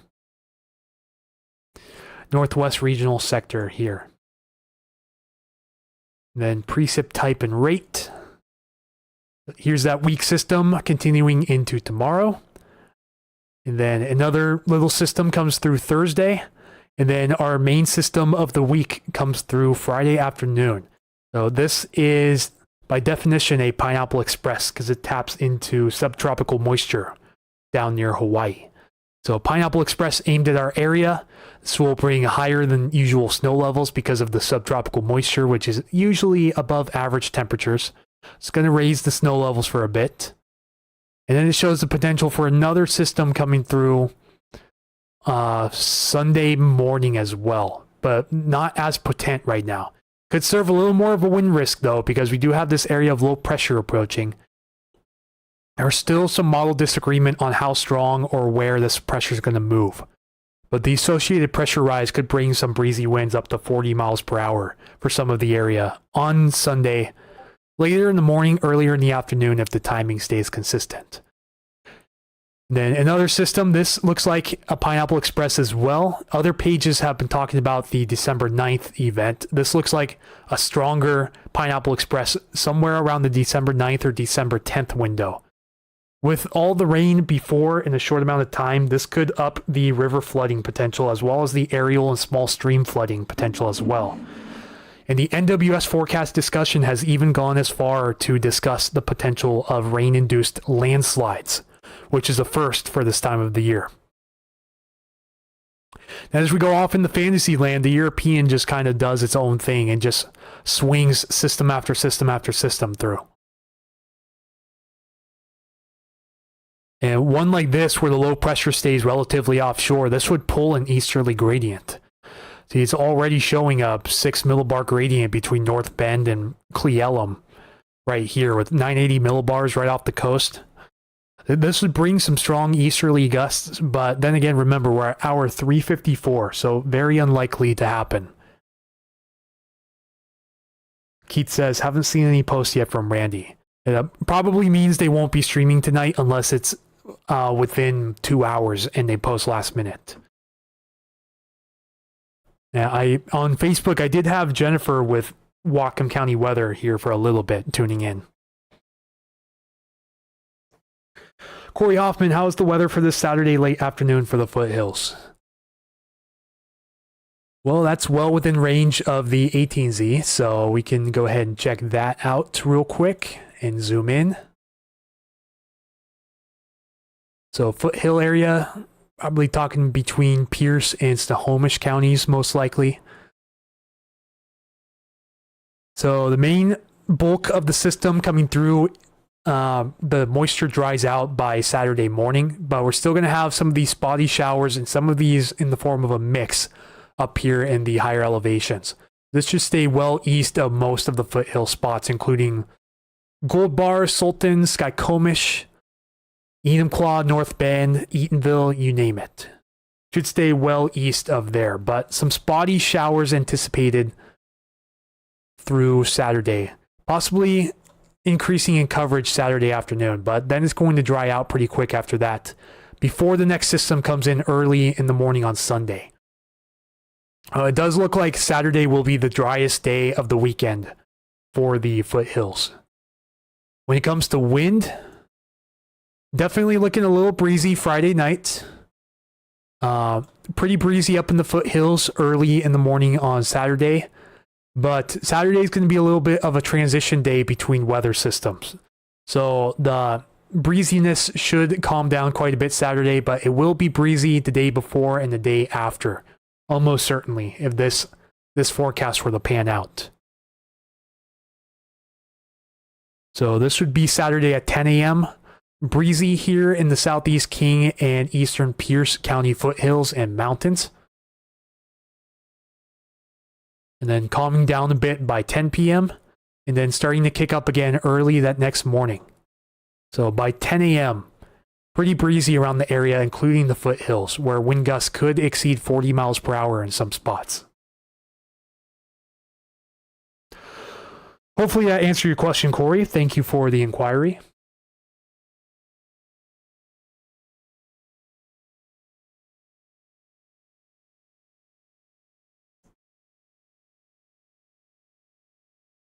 Seeing a few more likes coming on Facebook, but it seems like activity is slowing down a bit for the night. Must have something to do with Monday Night Football being on.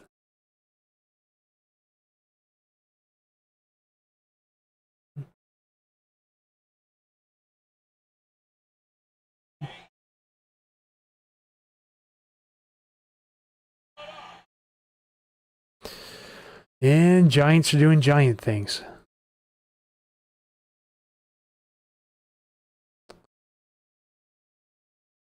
See, on Saturday, the Fraser River outflow is picking up. Let's check out the wind direction.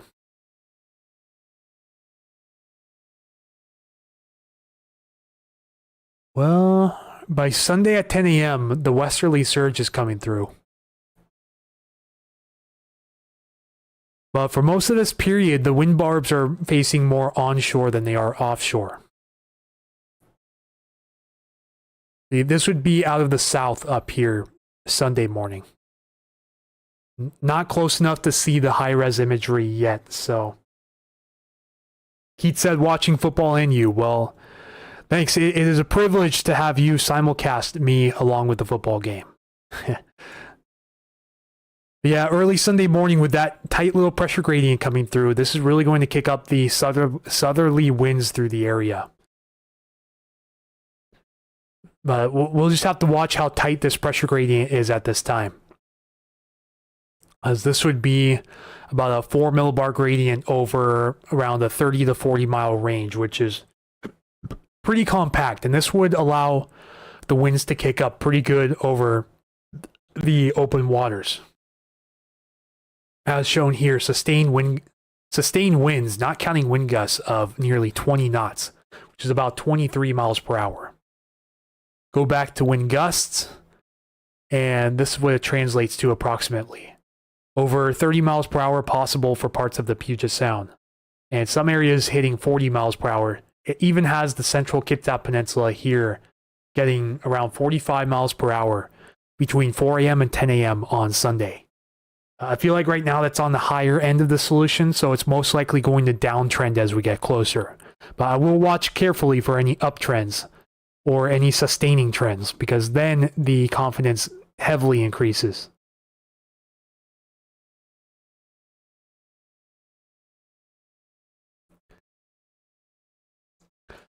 And just in comparison, let's see what the GFS says. This isn't always the best model for winds.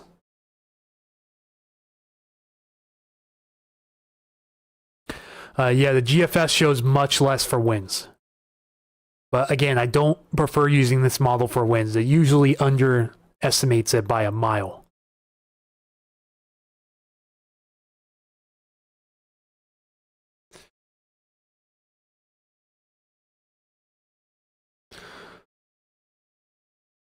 It doesn't have nearly as tight of a pressure gradient at around the same time. Again, blame the resolution of this model.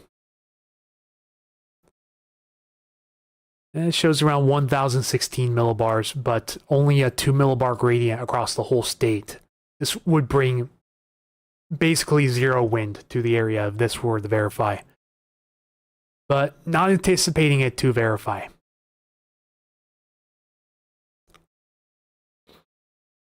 The GFS also pushes Sunday's system out more towards Monday too, so the timing is sort of a concern with that. But it does have a pretty favorable pressure gradient for some locally strong winds down here in the southwest interior. Just something to watch as the high-res models get in the range. It's going to be a number of days before that happens. We'll have to wait till probably tomorrow night or Wednesday morning to get close enough in high-res range to really build our confidence with Thursday and Friday's upcoming system, which looks to be a Pineapple Express right now.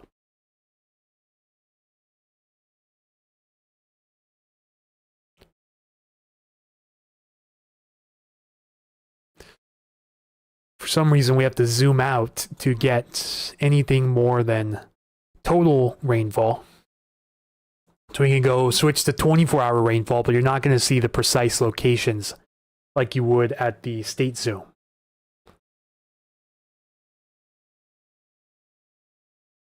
So this would be the peak. This would probably be the peak for the area between 4 a.m. Friday and 4 a.m. Saturday. And 24-hour precip amounts down here in the lowlands range between about a half an inch to 3/4 of an inch, and a little bit less over your usual rain-shadowed areas. But still pretty good amounts here over the rain shadow region, close to a half an inch. And half an inch also over most of the Kitsap Peninsula too. But well over an inch and closing in on 2 inches across the coast.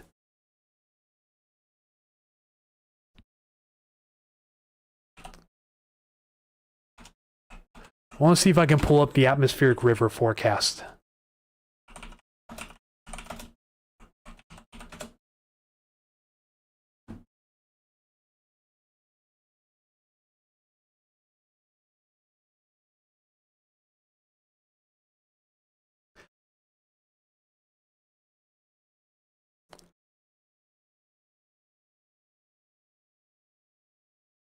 This can be a pain navigating this site sometimes.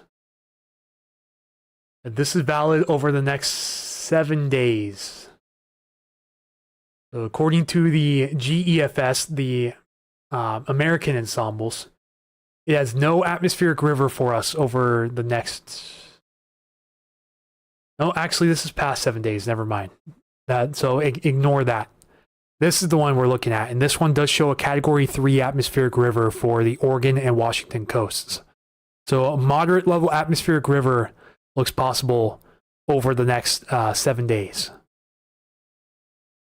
See what the ensemble shows. The ensemble's a little less in some areas, but still shows Category 3 over the central and southern Washington coasts and the north and central Oregon coasts. And if we go to the Europeans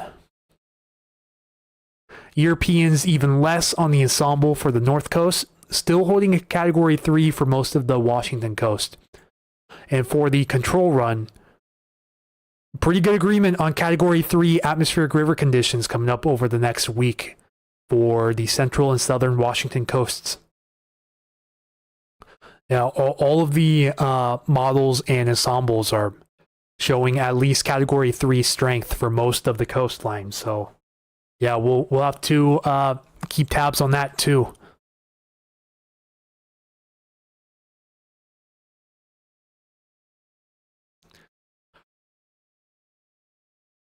Let's select one of these. So yeah, this is blown up. This is what it looks like blown up. The yellow is Category 3. Category 2 for the North Coast and Category 1 for Cape Flattery and most of Vancouver Island. Some areas showing no atmospheric river whatsoever.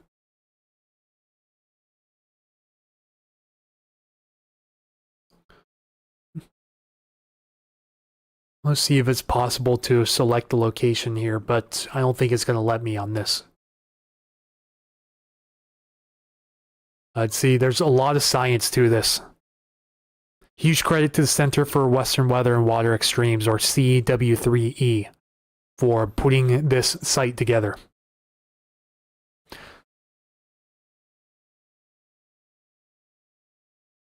think this is University of California, San Diego, if I recall correctly. Yeah, UC San Diego.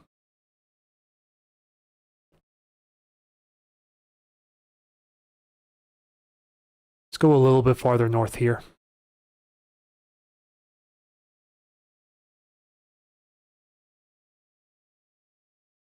A little bit farther south. There we go.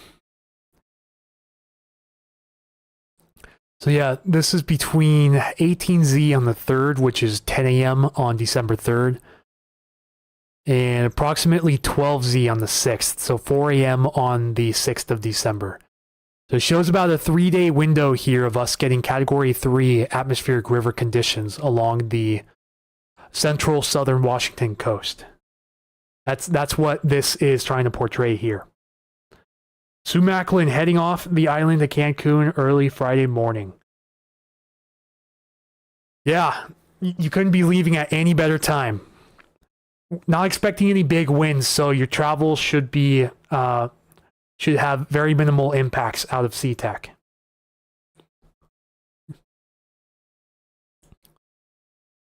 Yeah, the European shifts it a little bit farther in time, as you noticed there. Shifts it forward about 12 hours or so, but still showing a Category 3 atmospheric river. And see all the lines here. You can see it uses standard deviation as well between the models.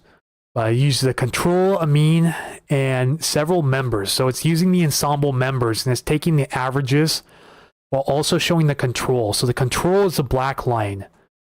The average is the green line here. And then the standard deviation lines are the red, and I can't even see the blue, so it's probably around the same. But still pretty impressive agreement on this. It's showing at least, again, a moderate atmospheric river peaking sometime around 18Z or 0Z on the 5th and 6th, which would be around 10 a.m. to 4 p.m. on December 5th. That's what this line graph here is showing. I hope you guys liked your little atmospheric river analysis. Let's go update the radar one more time, see what's going on around here. Heavy showers still around the county line, Skagit and Whatcom, moving to the southeast. And so showers still remain here over Jefferson Island, Kitsap, parts of Tuolumne counties, moving into Snohomish County. So areas from Everett down towards Seattle and Shoreline could get another brief round of moderate precipitation tonight before this dries out.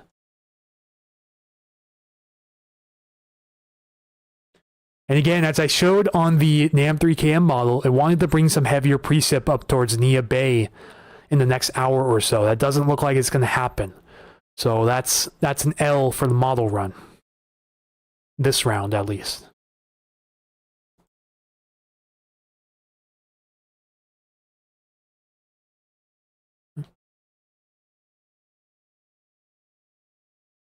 So it wants to bring these stronger showers directly over Nia Bay and Cape Flattery at 8 p.m. But translate this to real-time observations, it doesn't look like that's going to be the case. This is why you don't always follow the model runs verbatim. It's just an idea, not a forecast. It shows those passing showers over the area Wednesday morning, and then just about in range of the next incoming system on Thursday. Yeah, Keith, it's a great site. That's for sure. Maybe one of these days, one of these sites will reach out for a sponsorship.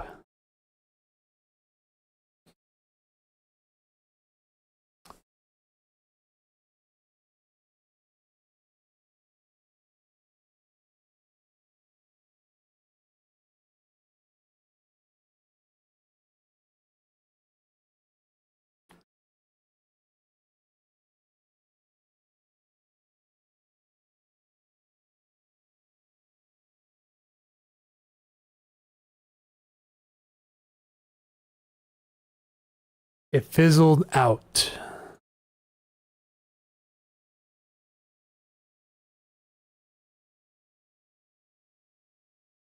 Yeah, we have 6 more frames on this. It may give us an idea of when the leading edge of precipitation could start moving in for the next system.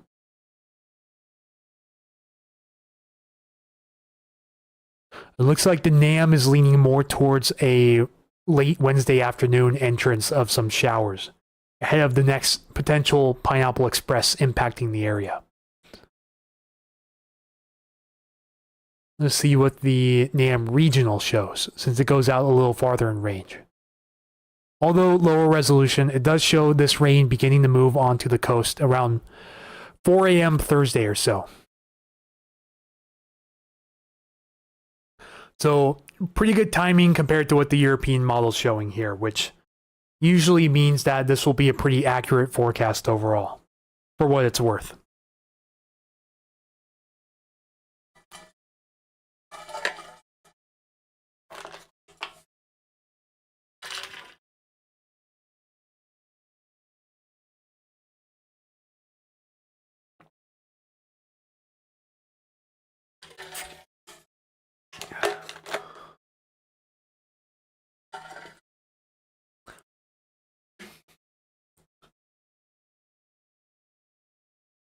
See a few climate reports coming out. Let's go check out the Bellingham Airport climate summary. So look at some analytics while Keith's in the building.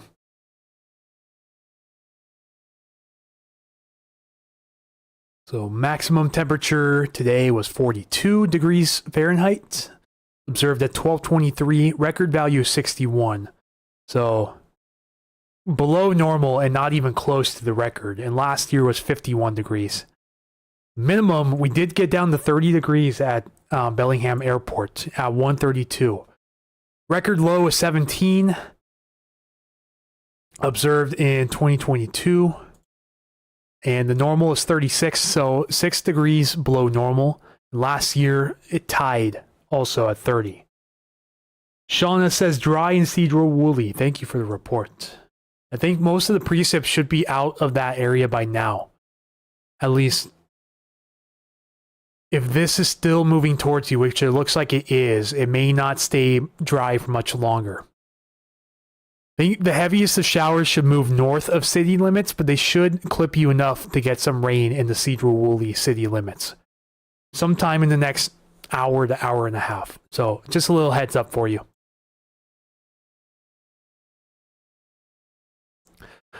It's recorded 0.12 inches of precipitation, which is 0.03 inches below average. And at this time last year, no precipitation whatsoever. Of course, it is the first, so the month to date has been reset. Since October 1st, 10.12 inches of rain at Bellingham Airport, which is 0.92 inches above average. And almost 30 inches of rain on the year to date. Keith said it was cold this morning, 0.16 inches of rain up here and 40 degrees. Yeah, so now let's go check out SeaTax.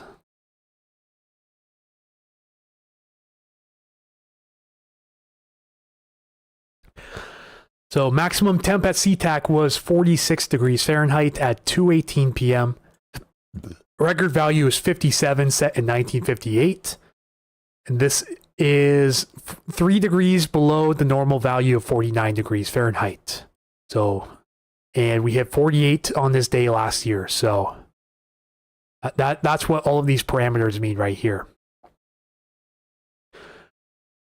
Our low this morning was 35, seen at 1:02 a.m. Record was 20 degrees, set in 1985. The normal is 38, so our normal low was also 3 degrees below average. And last year, the record low, or not the record low, but last year the low was 33 on this day. That's how to read this graph as seen here. We managed to squeeze out just a trace of precipitation. And as you can see today, 0.18 inches below normal, which is 0.19 inches. And last year, no measurable precipitation on this date. Now, snowfall, 2007, we saw 1.1 inches at SeaTac. But as usual, no snow any other time. 2007, like 2008, was probably one of those little anomaly years for snow.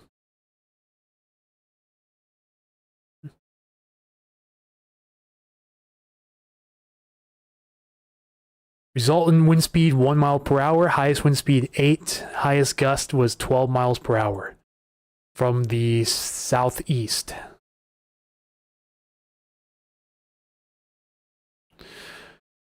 Relative humidity got up to 93% at 9 a.m. today and got down to 70% at 4 p.m. This is coming up for tomorrow. Maximum normal temp is 49 degrees, but the record was 60 in 2020. Minimum 38 degrees, normal tomorrow. Record was 25, set at 85. So that's the forecast for the SeaTac Airport coming up tomorrow.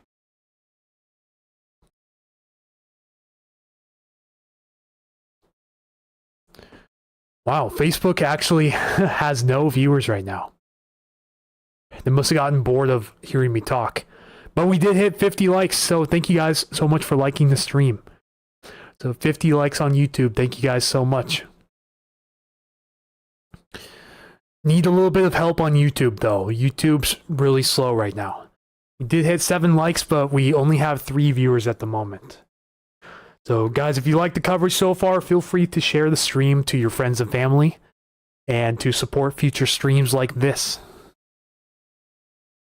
Just going over analytical data and talking about the upcoming forecast over the next few days and into next week. These are 6-hour precipitation amounts over the region.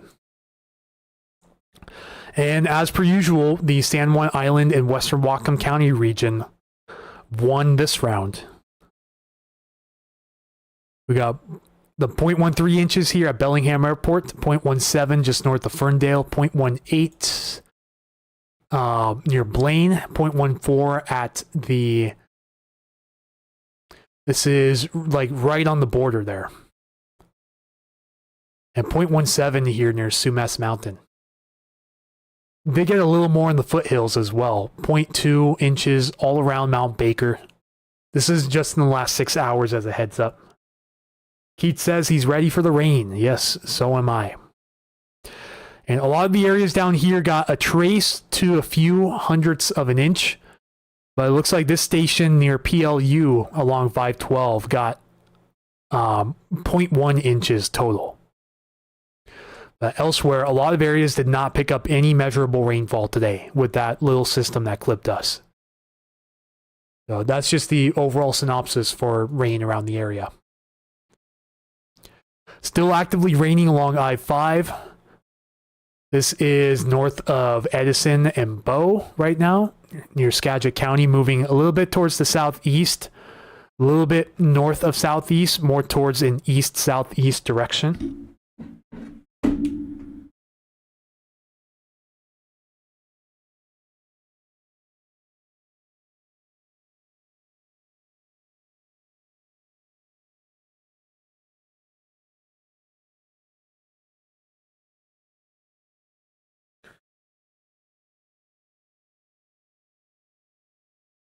Okay, sweet.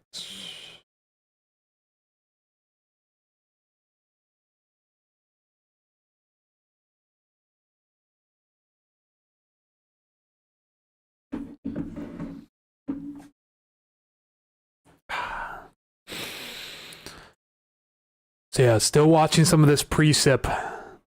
And let's open it up on radar scope to see if it shows similar. Yeah, it's showing this precip approaching Payne Field, but still showing this precipitation blob just north of the Cedar-Woolley city limits right now.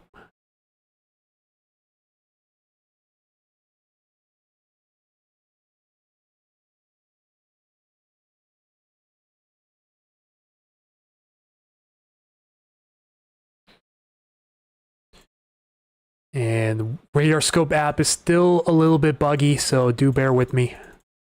It's just going to skirt Cedar-Woolley city limits just to the north, but some of you could get a little bit of rain out of this if you're still watching from Cedar-Woolley.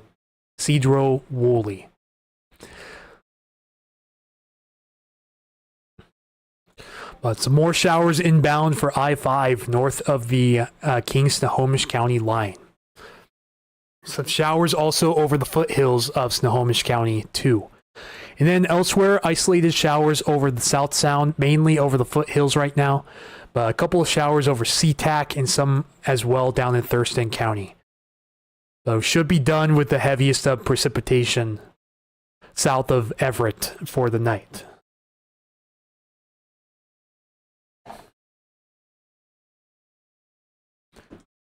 Ooh, did someone actually retract their like on YouTube? That's too bad.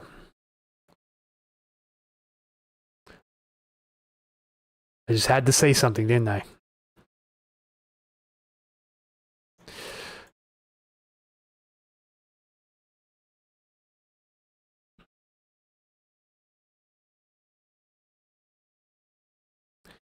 Yeah, the coastal radar shows some spots of showers here in Pierce, Thurston, and Lewis counties moving off into the foothills. But light in nature. So really just some passing showers tonight, and that's really about it. Keith says, wasn't me.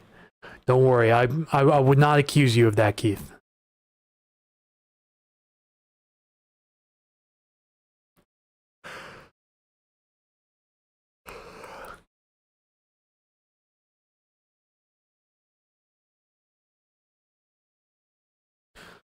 It's already been 2 hours. Look at that.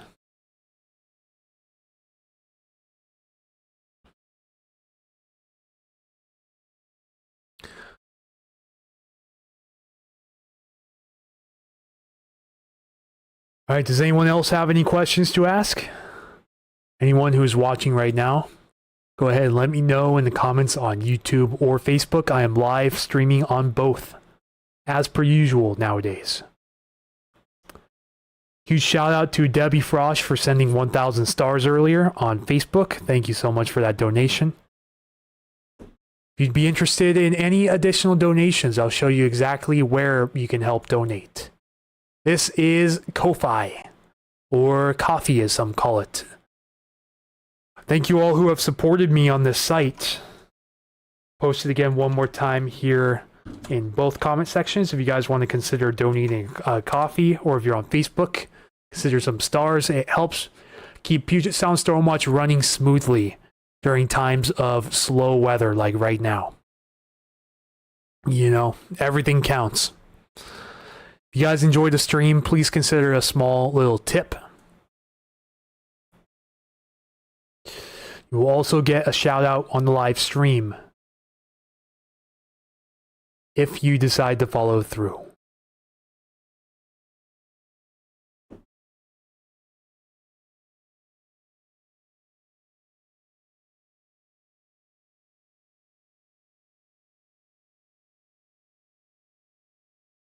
It looks like Puyallup Santa Parade is on Saturday the 6th at 5 p.m. It might be a little wet.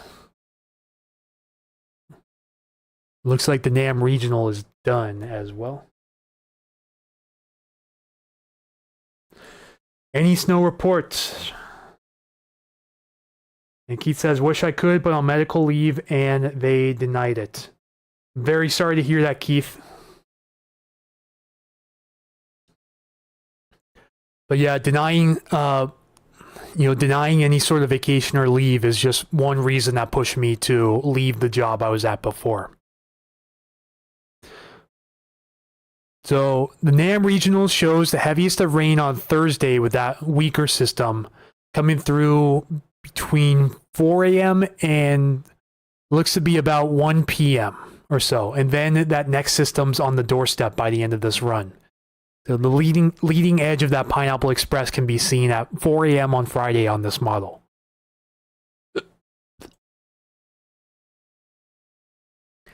Yeah, it's all good, Keith. No problem. Thank you for your generous thoughts. Even if you don't have anything to support, liking and sharing the stream to help the algorithm is more than enough.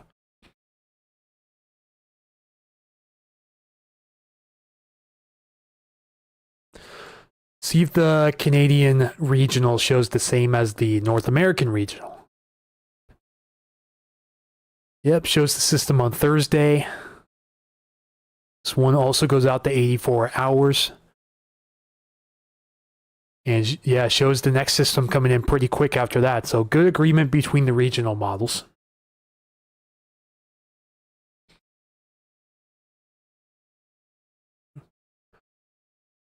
So check out some webcams over the passes real quick to help pass the time.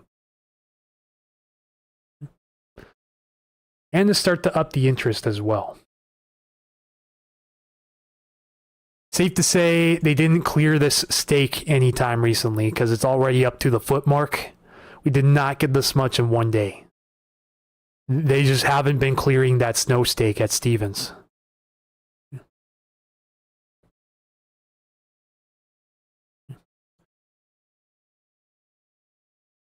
Yeah, it shows blustery conditions. Could be some snow falling still up at the skyline of Stevens Pass, but low visibilities right now. So if you have to cross Stevens Pass, do so with extreme caution. Snoqualmie doesn't look as bad right now. Most of the snow missed Snoqualmie entirely because of the higher snow levels this time around.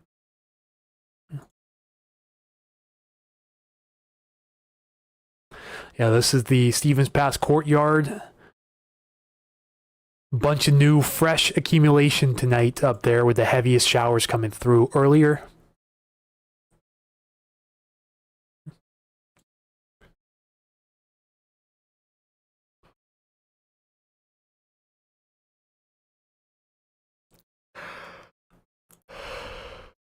Ugh.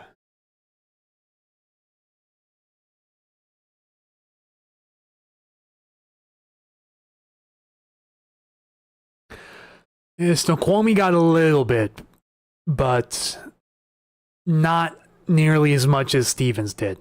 And a lot of this could also be leftover snow from any previous events too. It shows much better visibility up at Snoqualmie. All right, Willow, aka Seattle Wasp Sirens, hello, welcome in.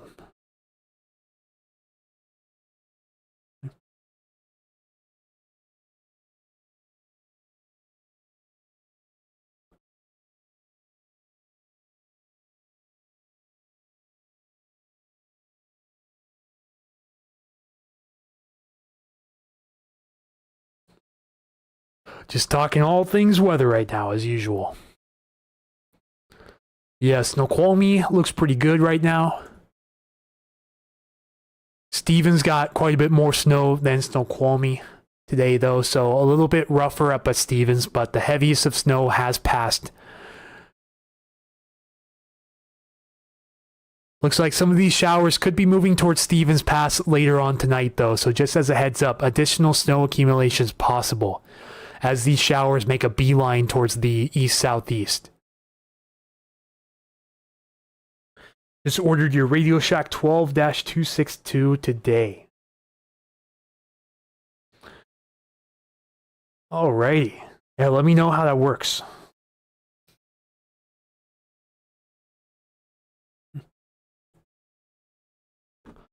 This was 7 minutes ago. This was 3 minutes ago. So, yeah, these showers are making an approach towards Stevens Pass. So, additional accumulations possible tonight. Could get another inch or two out of some of these showers over the summit. But it's probably not going to be up towards until 10 or 11 p.m. tonight.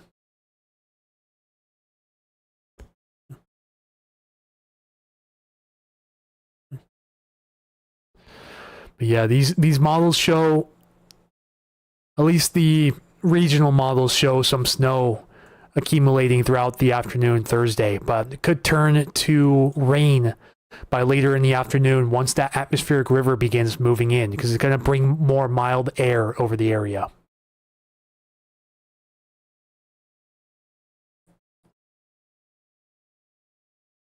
Anytime now that 0Z GFS should really begin to start rendering. Probably going to be another half an hour to an hour before that goes, and then another half hour or so after for the European to go.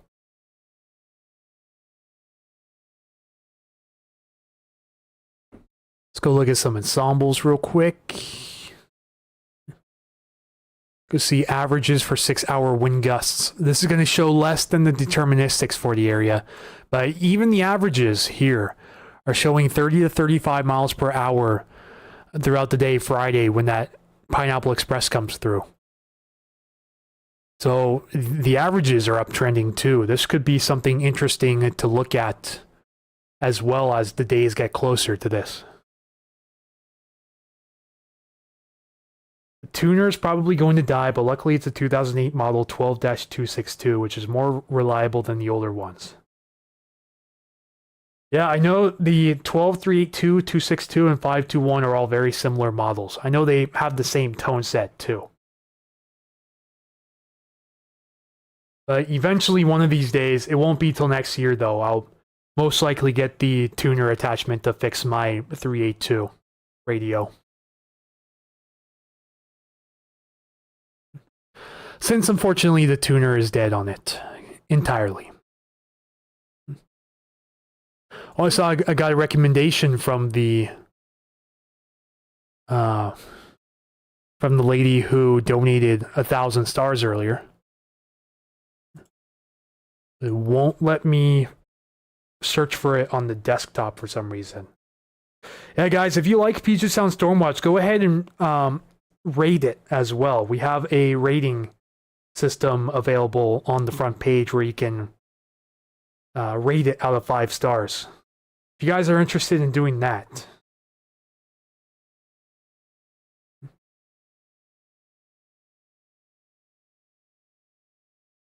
Ooh, Scott Sistek just made a second blog post today on the possibility of more atmospheric rivers coming in. And of course, someone had to say atmospheric river, you mean rain, because ignorance is bliss.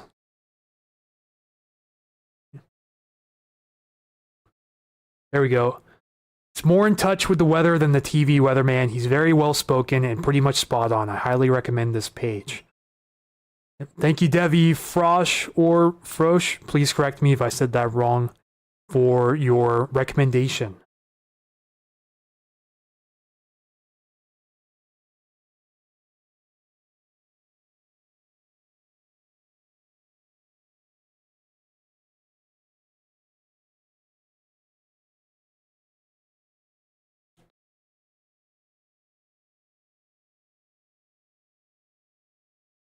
Yeah, like Keith said, please like, subscribe, and ring that bell for future streams. As the weather starts to get active, so will the streams. You know, it's pretty low key right now with the weather also being low key. So there's really not much to talk about continuously. But once the winds start kicking up and the rain amounts start to kick up quite a bit and the threat of landslides and river flooding really starts to increase as we go on through the weekend, then we'll have a lot more to talk about, and these streams will be much more eventful, more than likely. So I appreciate all of you guys' patience. Sorry there isn't too much to talk about.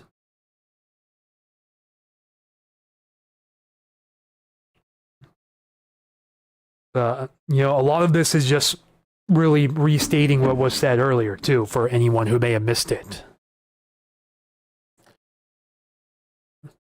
Let me see if I can pull up Scott's post and we can go over it real quick, too.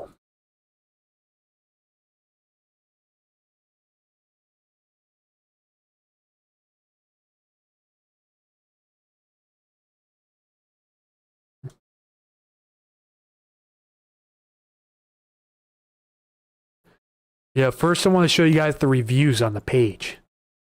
If you go under reviews, 100% recommended 5 reviews.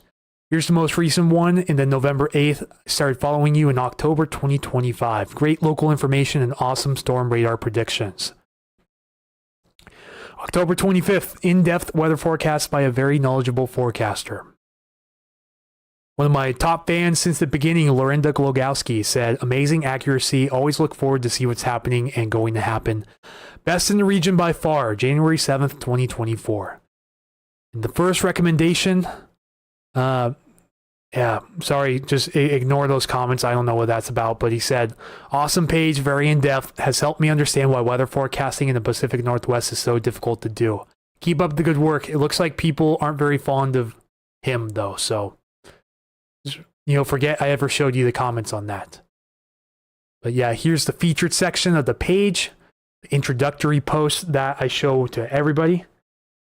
What about me starting a weather blog on Meteorology 101? Like, what is cold, warm front, etc.?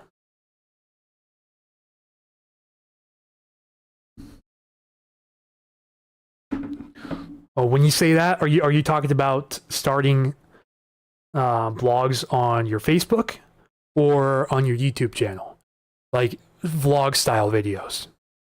Because if so, I definitely tune into those and watch you.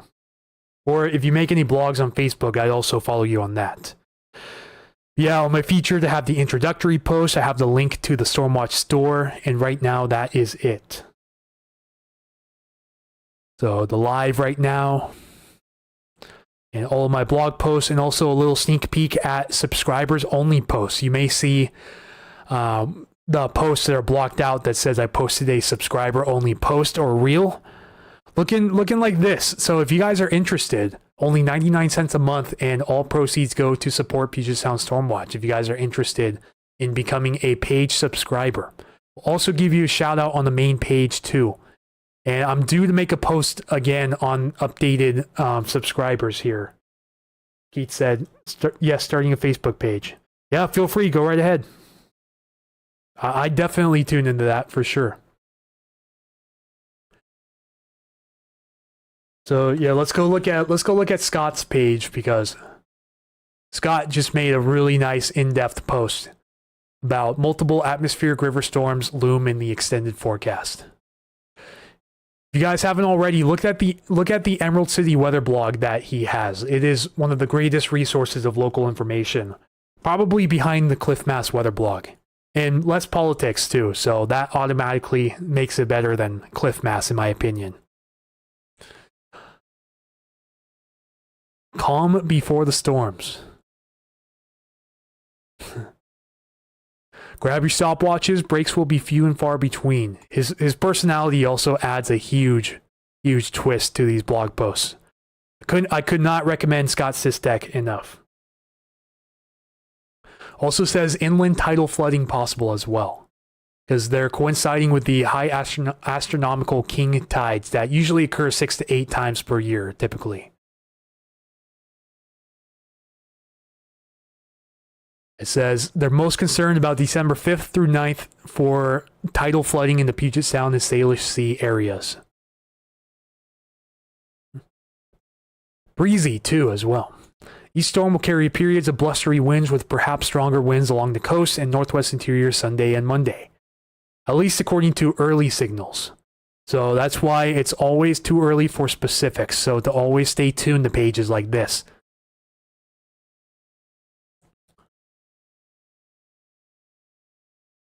Yeah, snow levels will look to hang around 4,000 to 4,500 feet. I mean, most likely stay above Snoqualmie.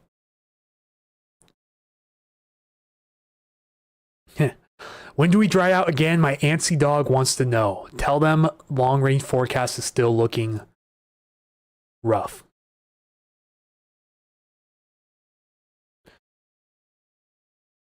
Yeah, this is the European model showing 5-day precipitation amounts in inches, which means this would be between hours 1:32 and 2:52 from the time of origination. And see all of those 3-inch plus amounts? Big time signal for an atmospheric river. But between Saturday and Thursday evening. In this case, 0Z is 4 p.m., so it would be between 4 p.m. Saturday and 4 p.m. Thursday. Yeah, Keith, I'm a huge fan of his weather blogs as well. Really great reads. So this is the UW GFS model. Textbook Pineapple Express signature here. This is once again showing that precipitable water, or if you line up all of the water vapor in the atmosphere under one column, this is how much of it has the potential to fall over one place at one time. To keep it simple. So it has all the precipitable water aimed directly at the Washington and Oregon coasts. And this is valid at 4 p.m. on Monday the 8th. As seen here, 1600 hours PST, Monday the 8th. Ensemble members for the Seattle-Tacoma Airport showing total quantitative precipitation. This would all be in the form of rain. Blue line here is the control, and the blue bar graphs are the averages. And by the this would be the equivalent of Monday the 15th, Monday the 15th at 4 p.m. It has up close to 4.5 inches of possible total rainfall through that period. This is what it's showing for the averages. The control is over 5 inches though, and the control member is the very bottom here. Let's see, it has 50 different ensemble members that run at the same time with different initial starting conditions, which are then averaged down into one bar graph as shown here. So that's how to read an ensemble chart like that. Then from the Seattle, Washington Forecast Office, 10-day river flooding forecast outlook. This is another really great graphic over the area. And this just shows the percentiles. So even I'm still not 100% on percentiles, like how to identify them. But basically it's showing middle end, middle higher end, and higher end potential for the area, for the rivers. So right now it's expected that some of the area rivers, including the Skagit could be above action stage, which is not quite flood stage. And parts of the Snoqualmie and possibly the Skykomish as well could be above action stage, but the rest of the rivers will stay at normal currents. That is the 50th percentile, so the average chance of this happening.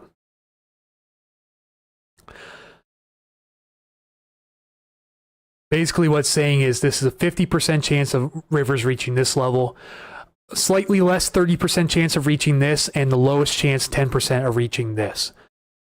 And you notice you start to introduce moderate flooding here in the 70th percentile, but only a 30% chance of these numbers happening. And a couple of values getting above minor flood stage as well. This would have rivers like the Snoqualmie down here near Carnation at above moderate flood stage, and the Skagit near Mount Vernon, and up in, I'd like to say this is the concrete area. This could be up towards Marble Mount or Rockport though, up at above moderate flood stage. But once again, less likely of having this happen compared to this. And then highly unlikely, but still possible to happen, is having several of these rivers reach major flood stage, including the Skagit River here in Mount Vernon, way up in the foothills, as well as the Skykomish River between Monroe and Skykomish, and the Snoqualmie River here near Carnation, and a lot of other rivers hitting at moderate flood stage in the least likely event.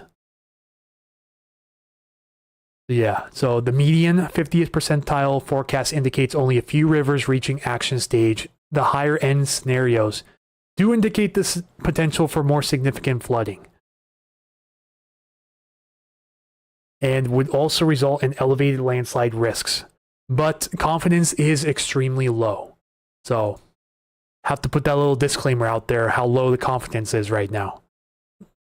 Most likely we'll have to get into a few days out from the main events, or even less, like 1 to 2 days to really start to narrow down the forecasts here.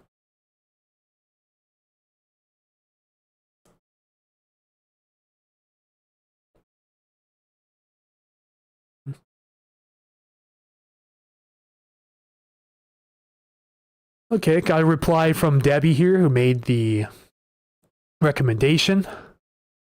She's originally from South Carolina. Can't stand the fast jibber jabbering they do on the news and dance around in front of the map.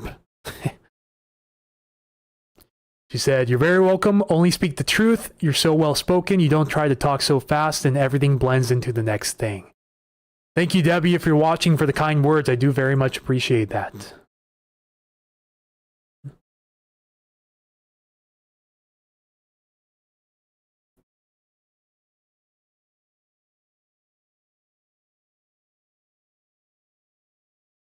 Now, let me show you guys my most recent blog post that I made here on Facebook as well.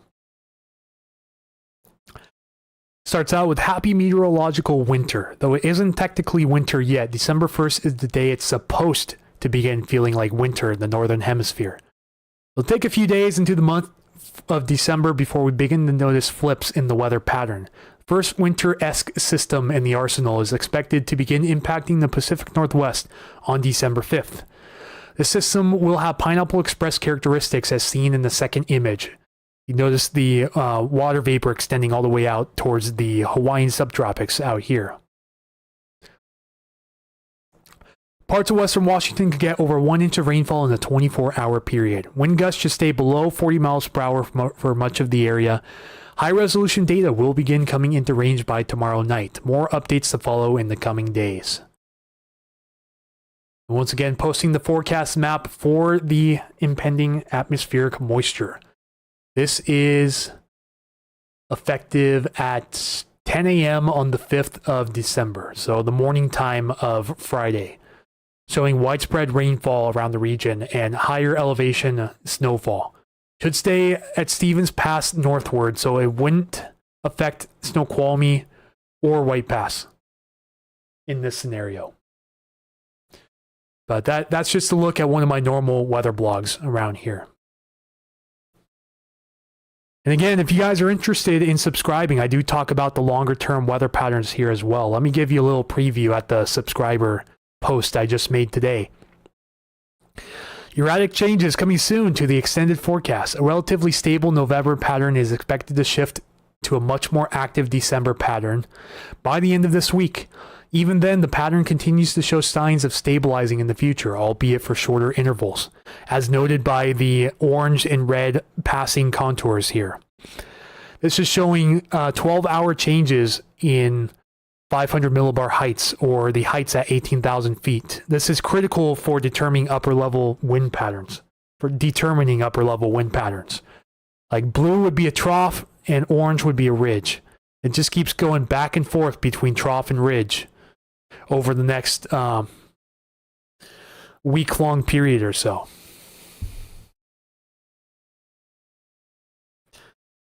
It goes all the way out to hour 360, so over the next 2 weeks or so. Just a constant oscillation between highs and lows. December 1st through 16th shows a number of troughs, the darker colors, mixed in with some ridges, the brighter colors. One thing that sticks out is the lack of lowland snow potential this far out. Don't believe everything you see on the internet. Because some meteorologists, you know who you are, have been kind of, throwing these numbers around that aren't always accurate. And some of them threw around the potential for snow around Thanksgiving week, and sure enough, guess what did not happen? Snow. So, can't stress that enough.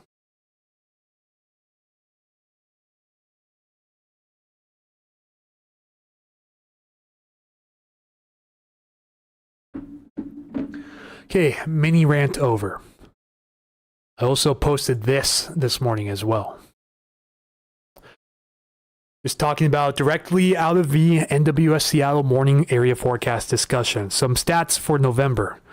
It says November in Seattle was a warm one.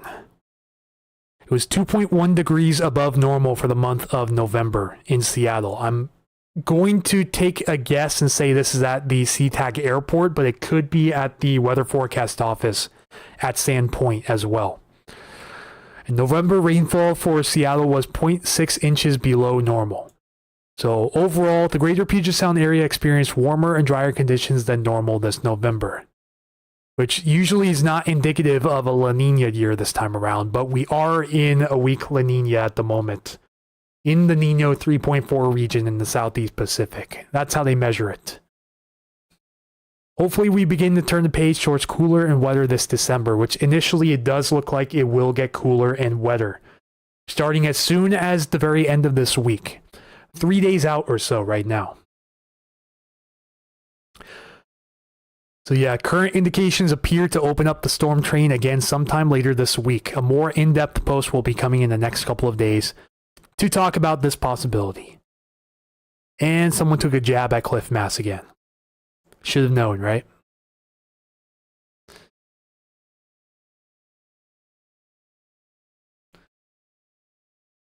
See if these precip values have changed.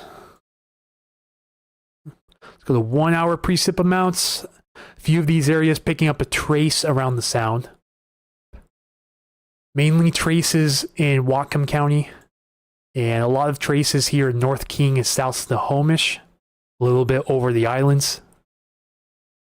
And some in the South Sound too, but overall, very spotty accumulations of rain in the last hour or so.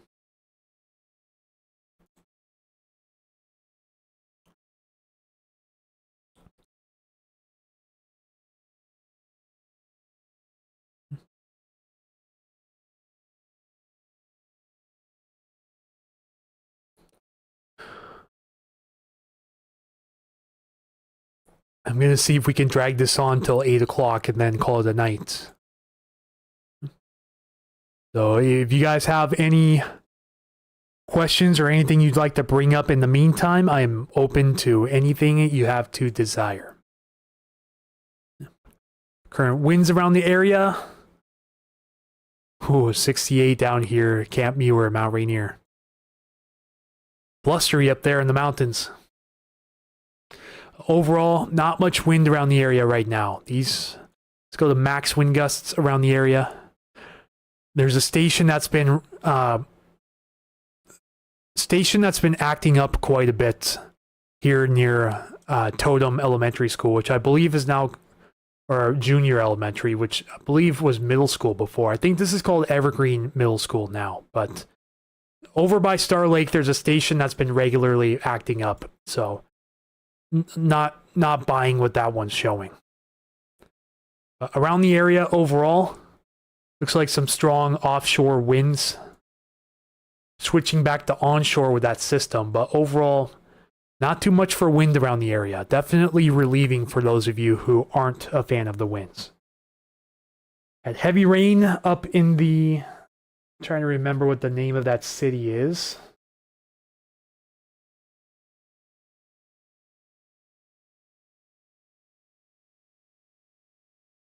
I can't remember the name of that city. Oh, Ladysmith. Ladysmith, BC on Vancouver Island. He had heavy rain around noon, but it stopped. Yeah, all of the rain has moved out of the Ladysmith, BC area. At least for now. It's another area of rain coming in off the Strait of Georgia right now through downtown Vancouver. Extending all the way down to Abbotsford, Surrey, and White Rock. Some of this should cross into the foothills of Whatcom County throughout the night. This could result in snow up here at the higher elevations of Whatcom County, maybe even Skagit County as well. But a lot of the showers are done for most of the southern Puget Sound. The showers moving into Everett right now will eventually move towards Stevens Pass in the next couple of hours, which could result in additional heavy accumulations up there. So just a little heads up, if you know anyone that's traveling over Stevens Pass later tonight and overnight, just let them know. Potential snow on the way.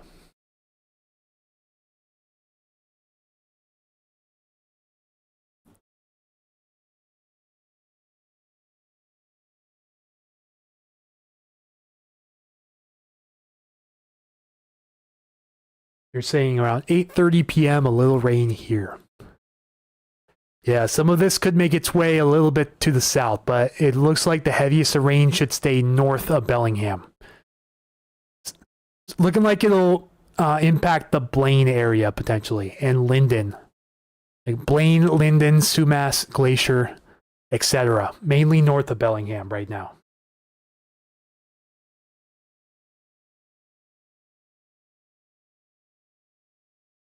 I see you guys are liking the reels on Facebook as well.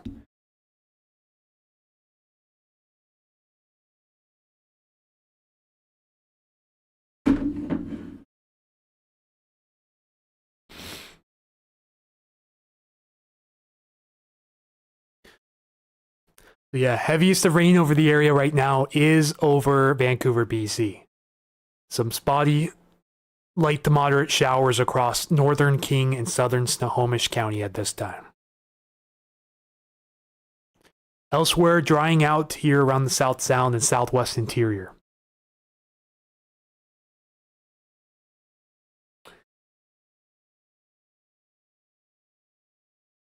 I see Joanne Miner shared my stream about 29 minutes ago. If you're still hanging around, Joanne, which you probably aren't, but shout out to Joanne for sharing the stream to her friends and family.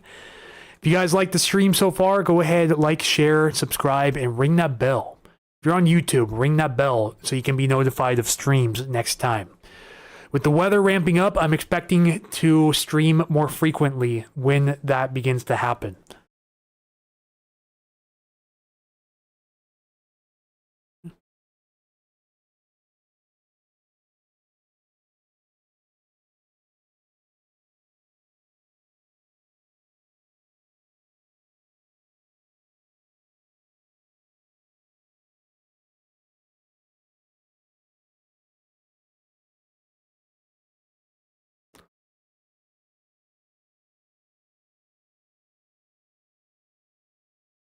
Even the HER model's showing a little more rain forming over the coast, but it's not looking like the current indication right now.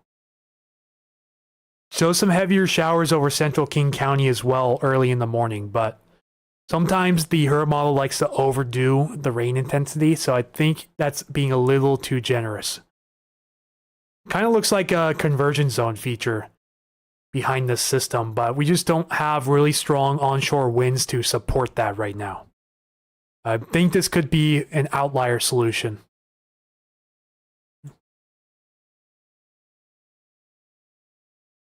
But it has been showing up consistently in the past hourly runs of this HER model.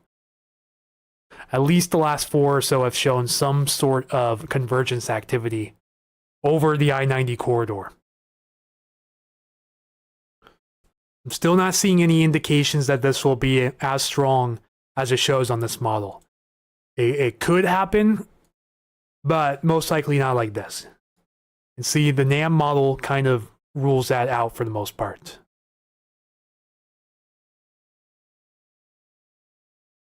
Let's see the NAM model 4 a.m. starting to show that rain creeping onto the coast. It's the little weaker system ahead of that potential Pineapple Express on Friday. That's what this is showing right here. Some light to moderate rain showers approaching the coast before the sun rises Thursday.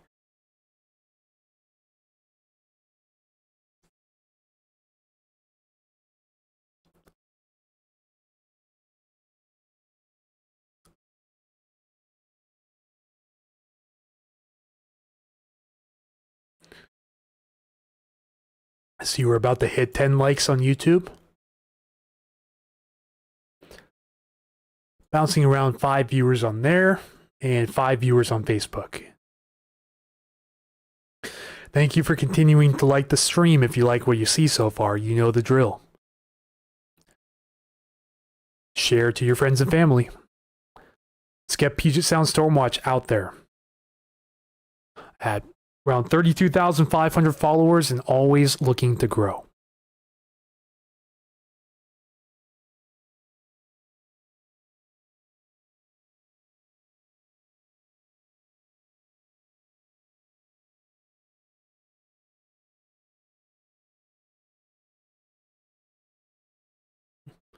So let's look at the forecast from an upper air perspective.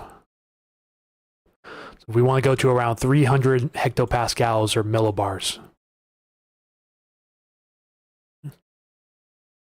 So this is our jet stream right here. That huge streak that you see off the coast. We just had that little divot in the jet stream and that allowed our system through today. Then this upper level high is going to begin to start to fill in again over the next couple of days as the jet stream begins to shift back to the east.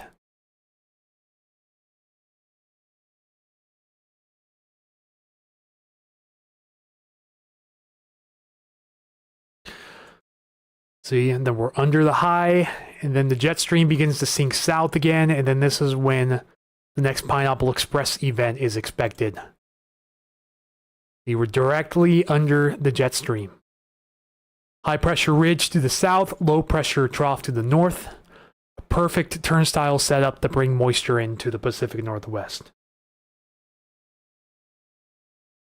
This is based off the European model, and it just shows us under the gun most of the day Friday.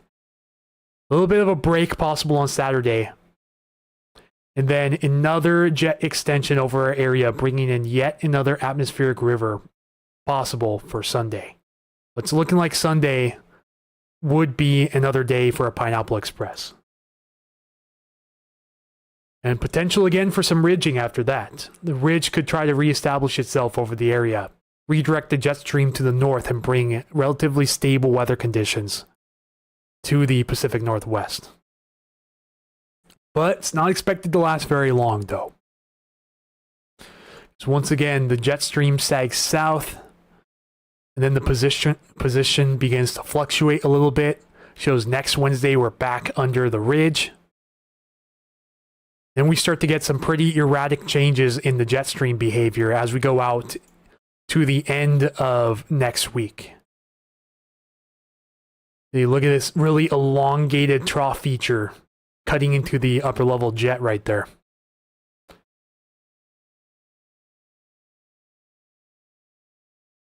Now, a surface low would occur anywhere along this line here. So it could occur somewhere down here in Central California. It could occur off the Oregon coast. It could occur up here or over Vancouver Island. So a lot of spread with that solution. Because remember, these are upper level maps that we're checking out right now. And then it just has that trough really cutting into the jet stream as we go through next Saturday. See, and then we start to look at the potential for some close range, strong surface lows. That could bring some wind to the area. So it looks like it starts to get really fun next weekend if these long-term maps do prove to be accurate, which right now, we're in La fantasy land. See, and it shows this huge 977 millibar surface trough all the way at 6 p.m. on Monday the 15th, 2 weeks from now. But to be taken with a huge grain of salt. Still a lot of variables that need to go into that forecast. So extremely low confidence yet again for that.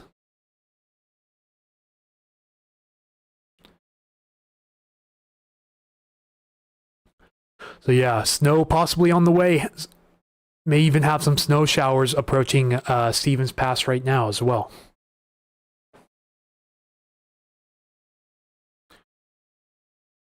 Pull up the Stevens Pass webcams again.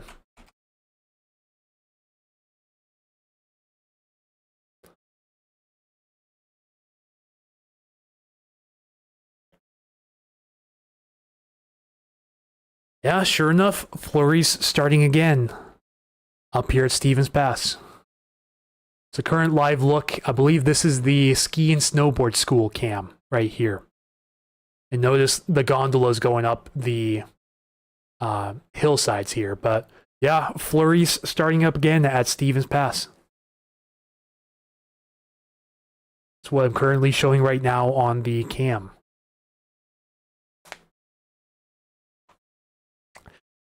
These flurries this round should be short-lived though. But we may get some heavier snow showers in the next couple of hours, around 10 p.m. or so, when the showers over the I-5 corridor move off to the east-southeast, up the foothills and into the mountains.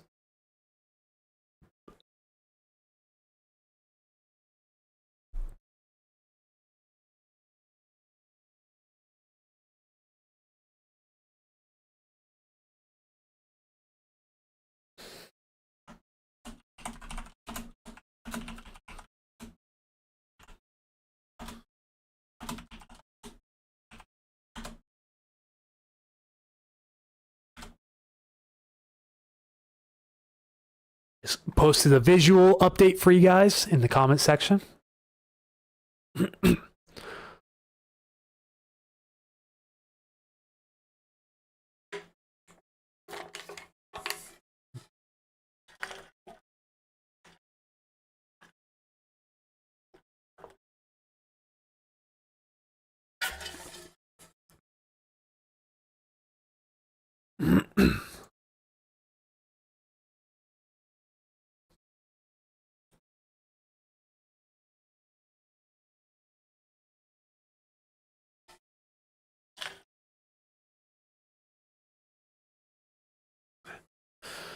See, that was pretty short-lived. Flurry's already slowing down big time since then.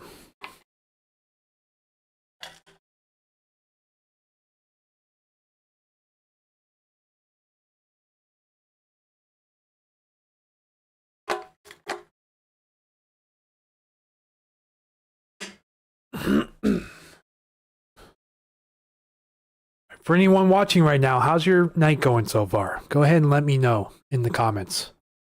And if you feel like it, what's the weather doing where you are right now?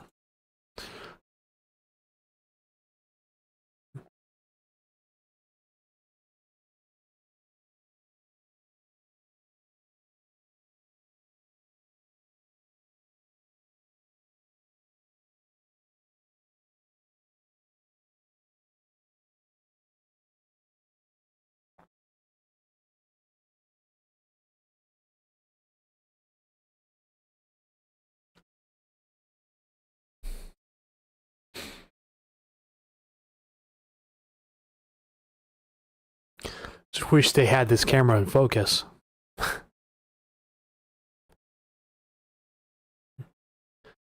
yeah, this is showing low visibility up at the pass right now. Few and far between flurries there. Yeah, at the moment.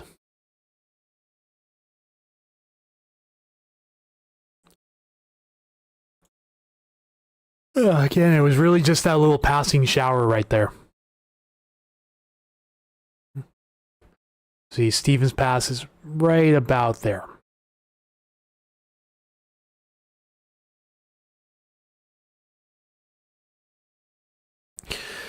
And if this holds together, heavier snowfall rates are on the way for Stevens Pass.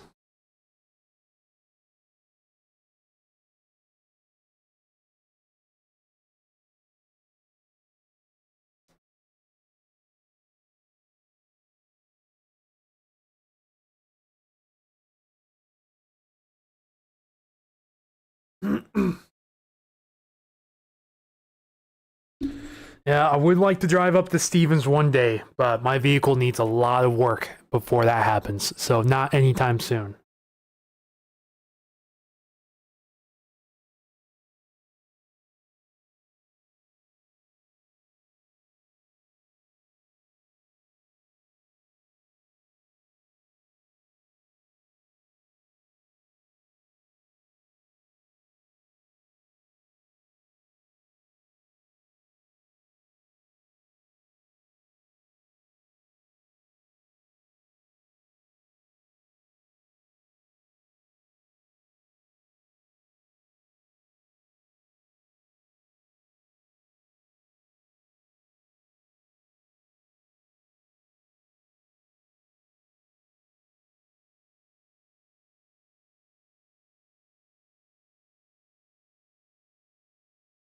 See a couple new followers coming in. Awesome sauce.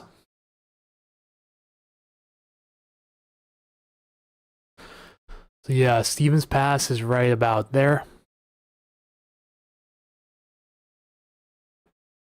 And these showers, the northern end of these showers will certainly move towards that area. So it could be seeing shower activity over Stevens Pass in the form of snow by 9:30. Why are they showing a small bit of moisture coming through Vancouver Island around 10 o'clock? You talking about this band of moisture, perhaps? Looks like the heaviest of this will stay north of the Nanaimo Ladysmith area. It's moving, it's oriented more towards the east-southeast.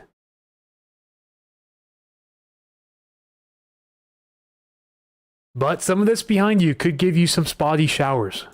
It's going to be very hit or miss in nature. Right now, your area is kind of in the dry spot between spotty showers over Port Alberni and steadier showers over Vancouver and Richmond.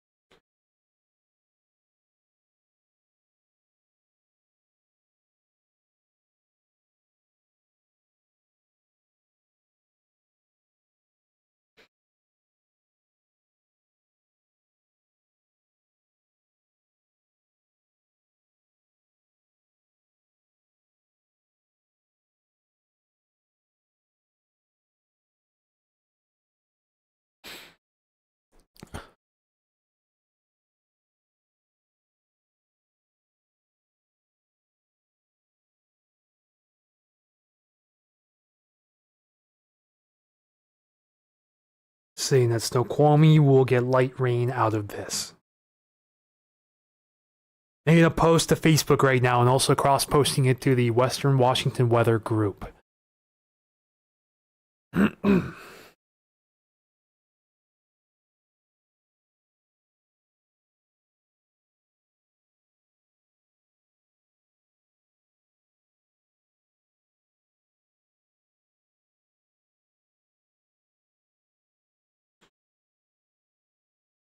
If you guys noticed too, I've also regularly started adding hashtags to my posts. Just trying to increase the reach right now.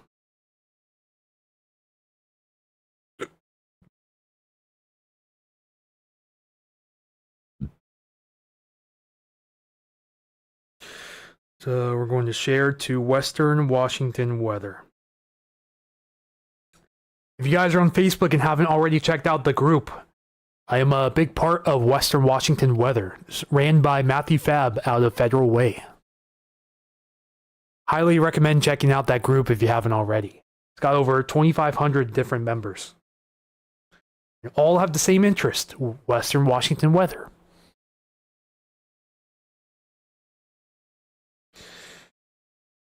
So there, that post has been posted.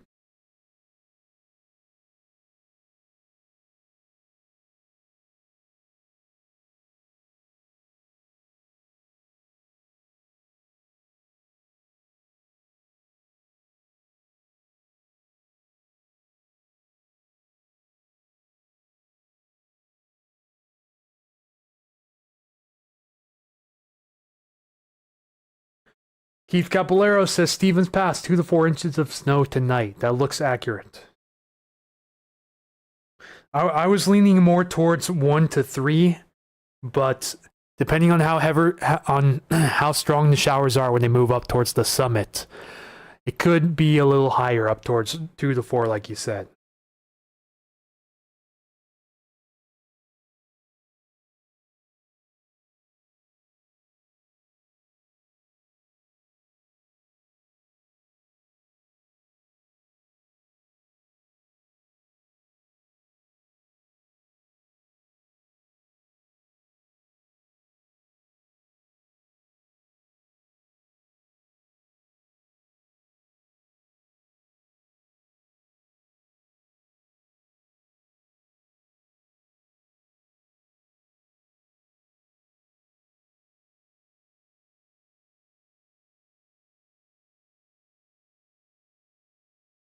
What scale is the atmospheric river for Friday? So between the December 1st and December 8th time frame, which includes Friday, it's looking like a Category 3 for the central and southern Washington coast, as well as the northern Oregon coast. A Category 2 for the southern Oregon coast and northern Washington coast. So at max, we're looking at Category 3 conditions for the upcoming atmospheric river.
Yeah, I'm just looking at some comments from Scott's post being shared.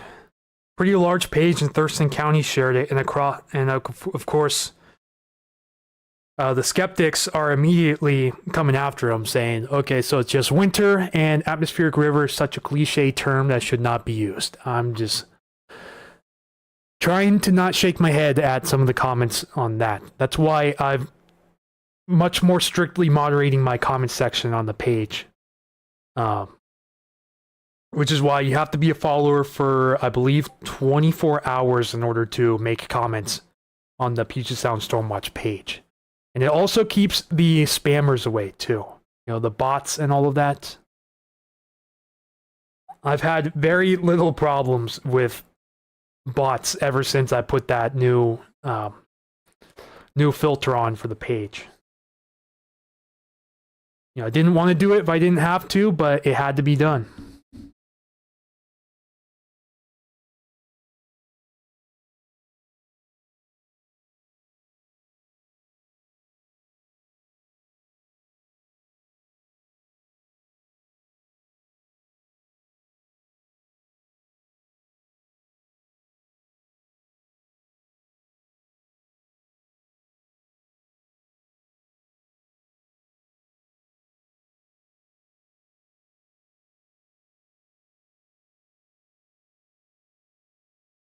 I asked Randy if he's going to go live tonight. Most likely would have already made a post on his Facebook if they were going to go live tonight on Whatcom County Weather.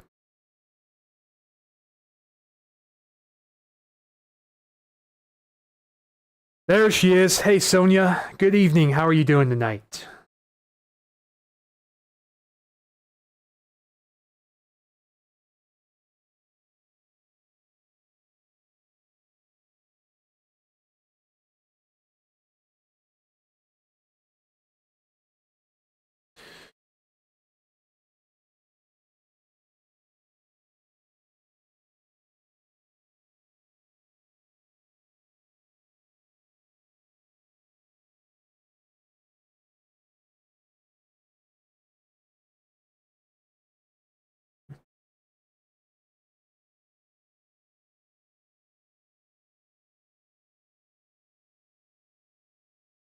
All right.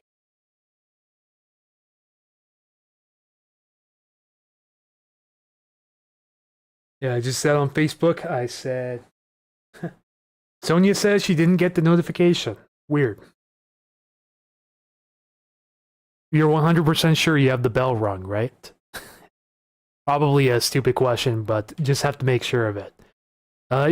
If you still continue to have issues, try unringing the bell and then ringing it again and see if that fixes it for next time. Been a long day.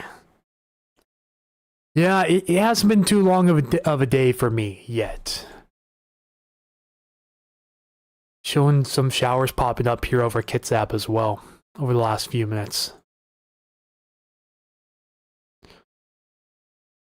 But still, notice how the models had some showers popping up here off the coast by about now, and they're still not popping up.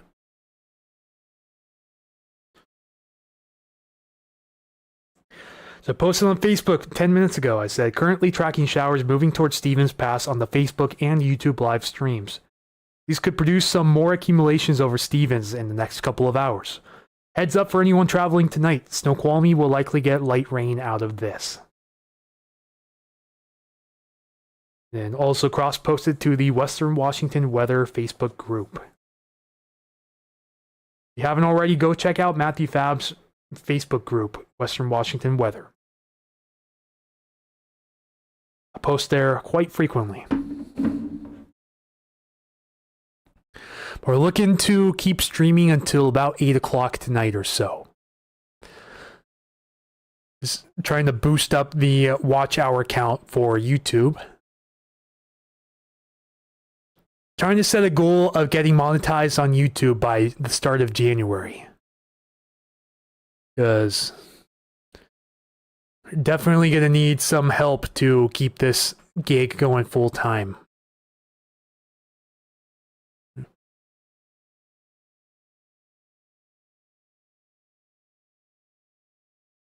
Unfortunately, the projections aren't looking so good for January. But I'm going to try to keep doing this full time and see what happens. We're starting to cut into the danger zone here.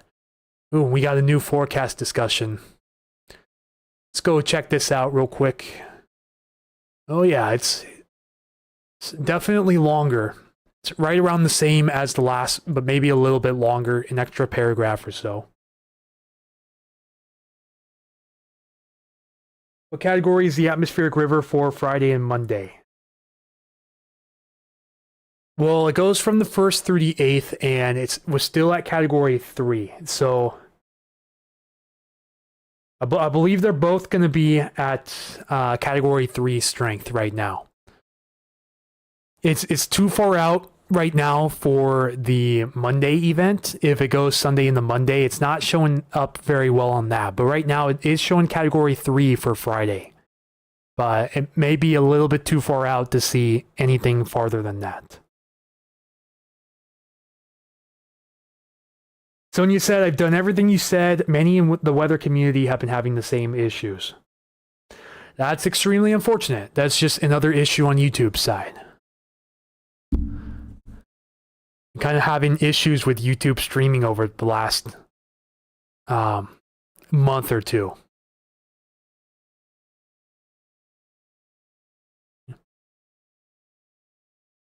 So let's read through what the NWS has to say, shall we? This is as of 10 minutes ago, 7:35 p.m. Pacific Standard Time.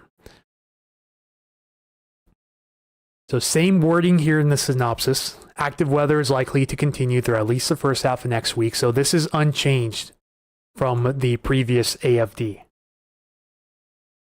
Widespread clouds this evening with areas of light precipitation as a frontal system. So they did make that correction. They originally just said as a frontal moves. No major forecast updates this evening. Previous discussion below. Okay, so no major changes by the looks of it in this forecast discussion compared to the last one. Talking about some possible tidal flooding with king tides and low pressure. As the actual level of impact will strongly depend on the overlap of low pressure and elevated winds, which are a challenge to nail down at this lead time. And this is an experimental product from the CPC, or Climate Prediction Center. Looking out beyond the next 7 days, the CPC has included a moderate or 40 to 60% chance of hazardous rain, high elevation snow, and high winds continuing through December 10th. Northwest flow aloft will continue with an upper ridge positioned well offshore. Weak frontal system will continue to move across western Washington into early Tuesday, the one that's affecting us right now. Widespread mid-level clouds this evening with light precipitation at times.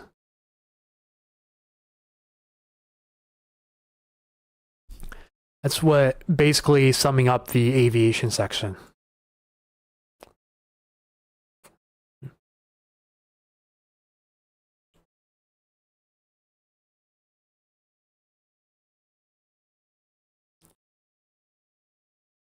He said there is a medium chance at this time for gale level winds in the Strait of Juan de Fuca coming up for this next period.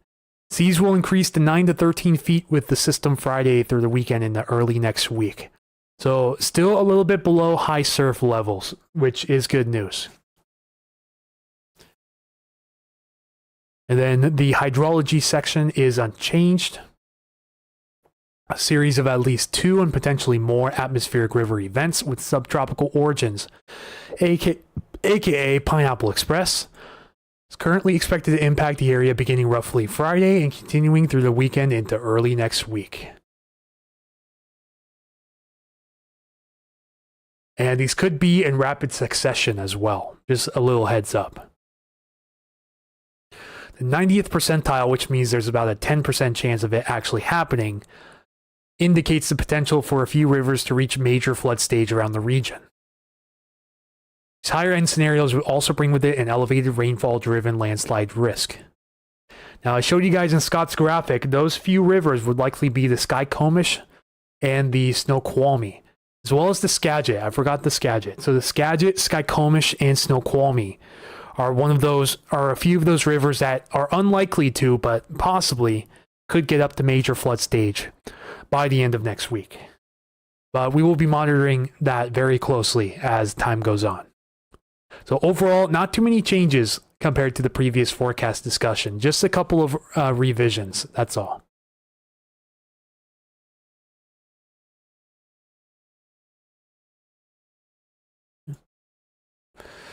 Yeah, flurries have stopped up at Stevens Pass, but visibilities are going down pretty fast. So expecting this to be full of flurries and snow showers in the next 2 hours or so. As these showers are beginning to move into the index area now, so they're approaching Stevens Pass. It's probably going to start snowing there by around 9:30, maybe a little bit earlier. In case anyone has to travel over Stevens, which is right about here, just know that showers that will fall in the form of snow once they get up past the scenic area are expected by tonight.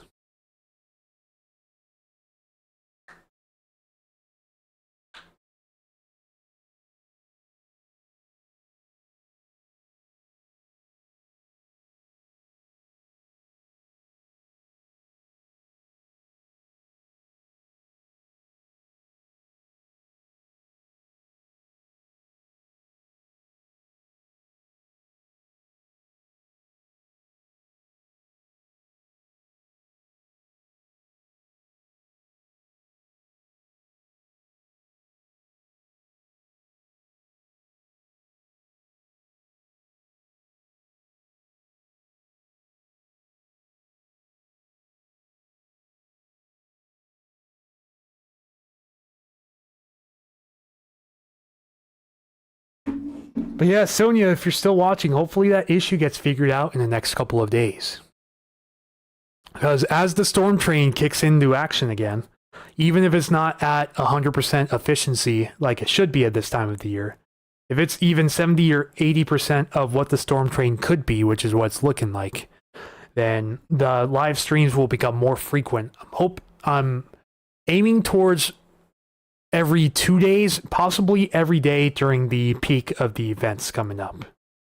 So we will just have to see what happens in the near future.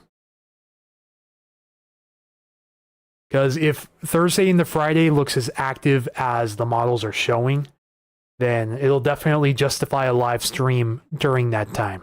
1 or 2.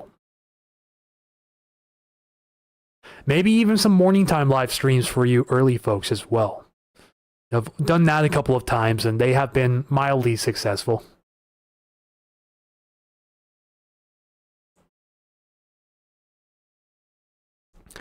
So yeah, rainfall currently approaching index, moving up towards Stevens Pass. Some of these heavier showers could move over Stevens and produce locally heavy snowfall rates. But right now, currently not doing anything other than fogging up at Stevens.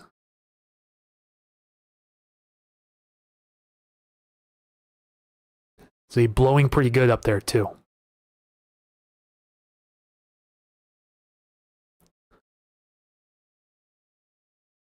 You can tell they haven't wiped off the snow stake in a while. So already up to the 1 foot marker. And we've only gotten about, I'd say 1 to 3 inches with today's system earlier.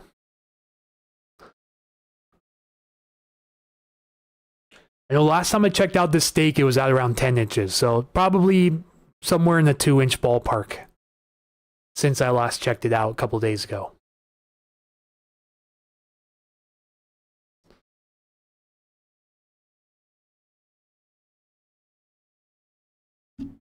Yeah, exactly like Sonia said. Be sure to hit the like, subscribe, and ring that bell on YouTube for future live streams. And share with everyone on your social media.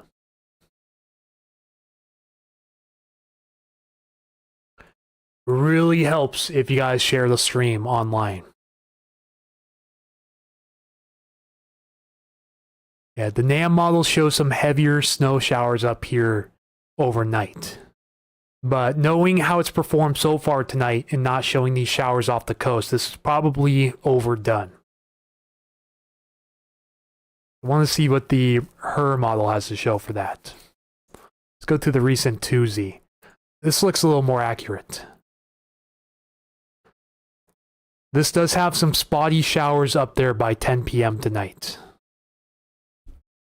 Actually, yeah, between 9 and 10 p.m. And maybe if we're lucky, if the heavier showers can drag the snow level down a little bit, maybe Snoqualmie will get a little bit of accumulation with this as well. Possibly.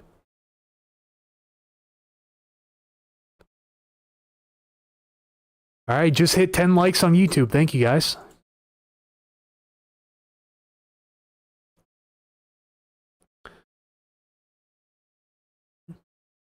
See a flurry, pun intended, of new followers here on Facebook. Appreciate you guys for following along. I can guarantee you guys won't be disappointed here in the future. Although if we do have to step back down the part-time here on Puget Sound Stormwatch, posts will be less and streams will be less frequent. So hopefully we don't have to get down to that point. I may make a post on Facebook to address this possibility, but you know, gotta prepare myself for a lot of negative feedback on that, because anytime I've even insinuated on talking about money online, people have threatened to just completely cancel me. You know, it's kind of funny, honestly, but it's also kind of sad. Sonia says, I'll just have to keep checking YouTube to see if you're live, since it's an ongoing situation of me not getting notifications. Seems like that happens more frequent than not nowadays, from what I've seen at least.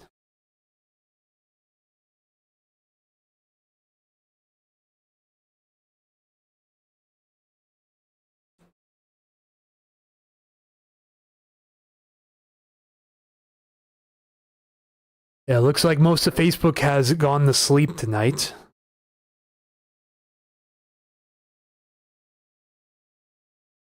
There's only one person viewing on Facebook, and there's still 3 of you guys on YouTube. So I think we're going to open up this time to any last minute questions or concerns for anyone who is watching. And if that's not the case, then we're going to begin to wind things down for the night on this stream. Until next time.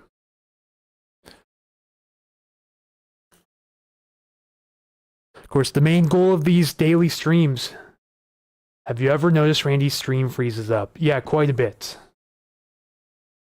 I have to refresh his stream from time to time whenever he streams. To Keith Capoeira on YouTube.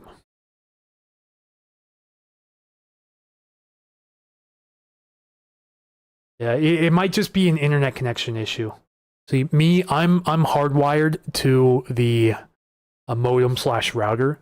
So I have very minimal problems when it comes to connection during this.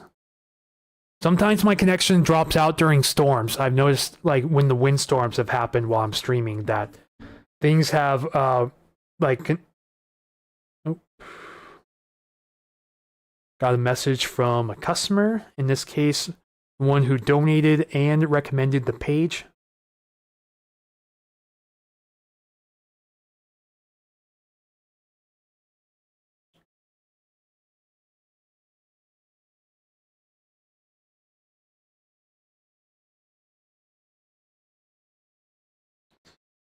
Yeah, thank you all for the kind words. Really do appreciate that. We'll just go over one more time some of the promotions that I have going on right now. If you guys are interested in supporting a Puget Sound Stormwatch, I have a couple ways that you can support. First of all, Patreon here. I make posts at least once a day on both my free Patreon and my paid Patreon. You guys want to check that out? You can get a 7-day free trial to see what is called the Intro Forecaster tier on Patreon. Randy said he's not sure yet. Thank you for the update, Keith. But yeah, anyways, this is one way of supporting on Patreon, $1.99 a month. But starting out with a 7-day free trial if you're interested, so you can try it out and then cancel if you're not interested. Puget Sound Stormwatch store, last day of the Cyber Monday deal and Black Friday deals, and then it should go to 20% off everything tomorrow through Friday. So I just got a notification that they did approve my Marine Push shirt finally. Just wish they would have had this during the Black Friday launch. If you guys want to pick up a Marine Push shirt, the design is now available, as well as all of the previous designs as well. Check out the Big Dark and Storm Train. Low prices compared to the competition as well. Lower than normal prices. And then, of course, the best way of all is Ko-fi or Ko-fi, however you want to pronounce it. Thank you to all 44 supporters who donated a total of 133 Ko-fis over the time I've done this. And to the multiple people who are choosing to donate $5 per month to help support Puget Sound Stormwatch. All proceeds go into keeping this service at full-time usage. So thank you guys again so much for all of the support and for tuning in. I'm expecting these cameras to white out here tonight over the next hour to hour and a half up at Stevens Pass. These showers still have a trajectory towards Stevens Pass, entering the cities of Skykomish, Bering, and Grotto right now. I'm going to be moving pretty close to Stevens Pass. Let's see if these maintain their strength as they move over the passes. Could even drag the snow level down over Snoqualmie for a short time. So we will just have to wait and see. Ooh, everybody left on Facebook. 0 viewers.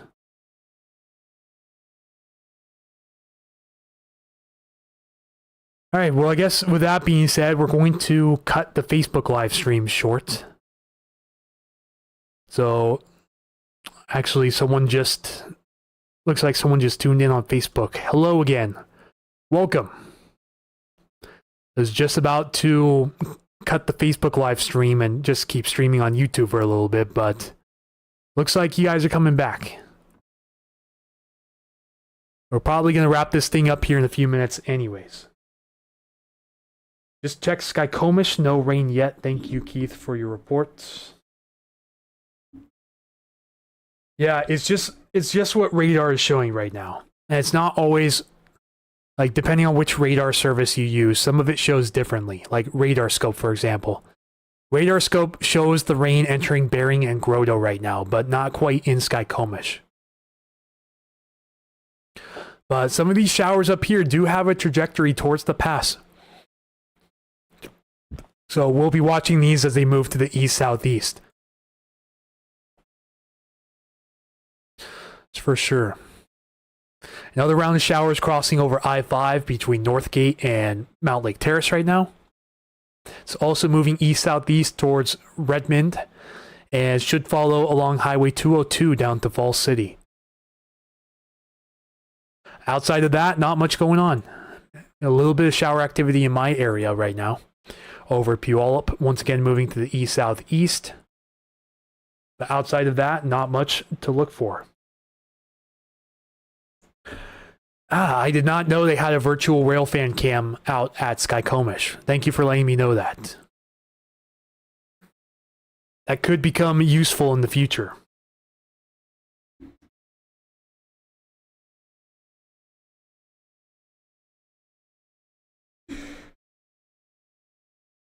Ooh, I saw Shannon O'Donnell also made a post talking about the differences between meteorological and astronomical winter. Since today's the start of meteorological winter, but astronomical winter, according to Shannon, she said it doesn't start until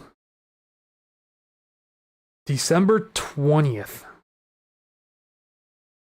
Which, Keith, I know you said December 21st, but on Shannon's post it says December 20th. So I'll have to look into that myself to see what the most accurate source is, but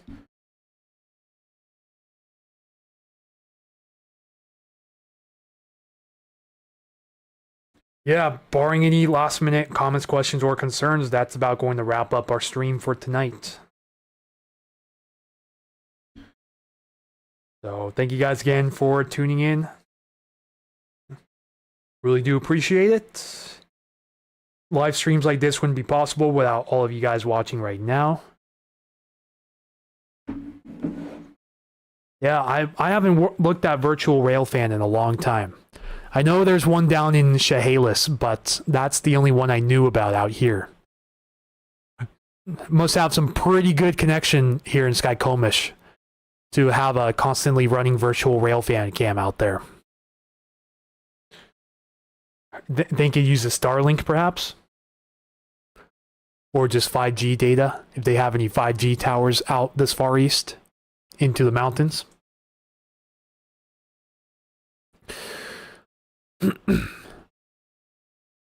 See a few more people tuning in on Facebook. All right, greetings everyone. Anthony here with Puget Sound Stormwatch, tracking some shower activity over the area right now. Some of this moving off towards Stevens Pass where it could fall in the form of snow. And heavier showers also moving down towards Snoqualmie, which could briefly drag the snow level down a bit.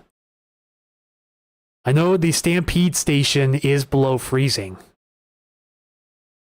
Don't currently have a reading on the Snoqualmie Pass station at the moment.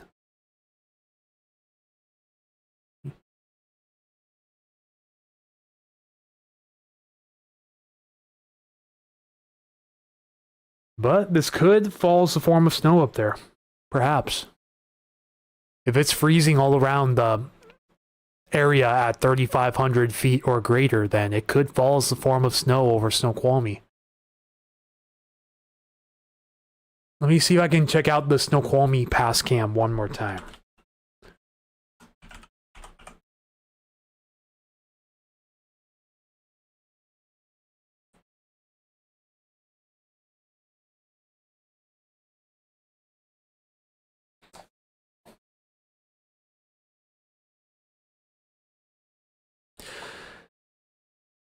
Yeah, it says that the Summit Central top that it is snowing up there right now.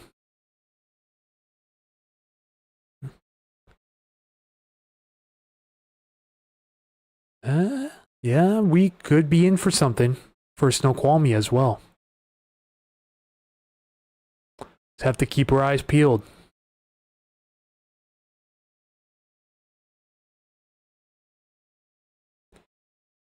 It's a little bit hard to tell if these are raindrops or if this is actually like flurries starting up.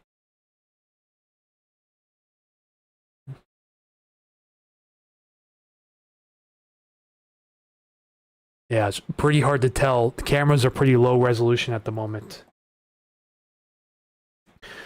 Yeah, Sonia, have a great night. Thank you for joining us as well. And thank you guys all for tuning in. Yeah, next stream, maybe as soon as tomorrow night. This really depends on the trend of the forecast coming up. But if not, I'm expecting the next stream to be Wednesday night, before the next round of systems comes in. So we will just wait and see.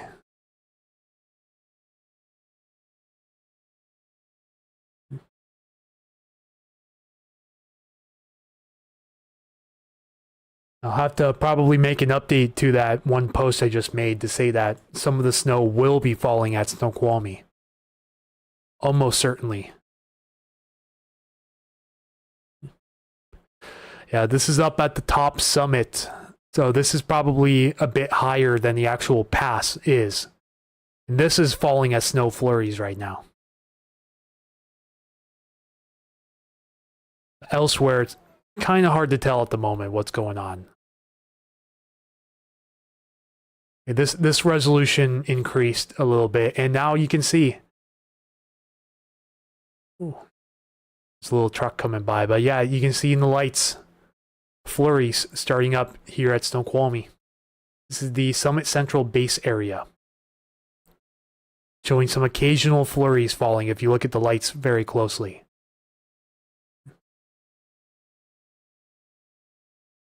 So I guess I will have to make that update. Yeah, Keith's at a very mild 40 degrees at his house in Bellingham. Thank you again for the report, Keith. You're starting to see it at the Silver Fir base area now, so yeah, we're going to have to make that update quick.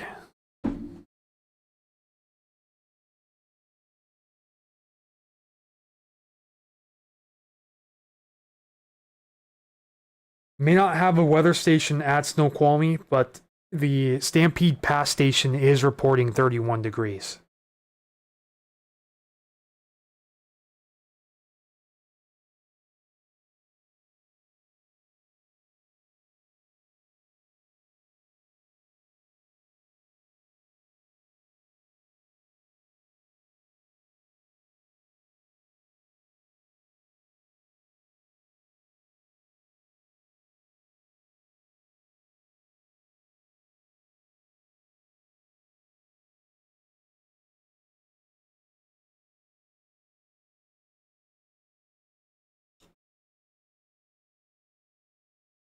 Yeah, originally it looked like maybe Snoqualmie was going to stick to a rain-snow mix or stay as rain, but it looks like the showers are strong enough to drag the snow levels down a bit.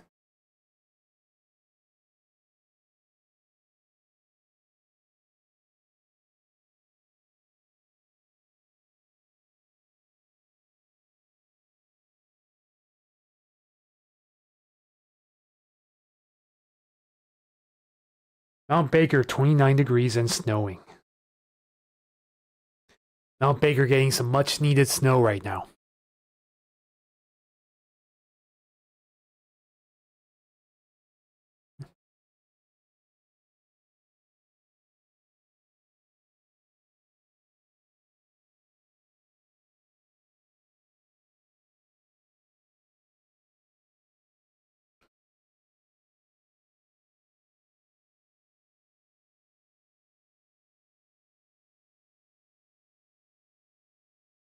Just posted the update to my post, so we are in business.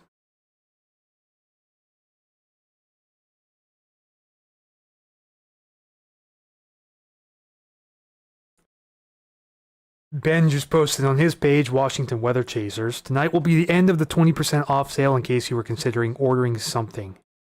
Yeah, if you guys would like to check out Ben's shop, the WX Chaser swag store, go to his page, Washington Weather Chasers, and go and check that out as well.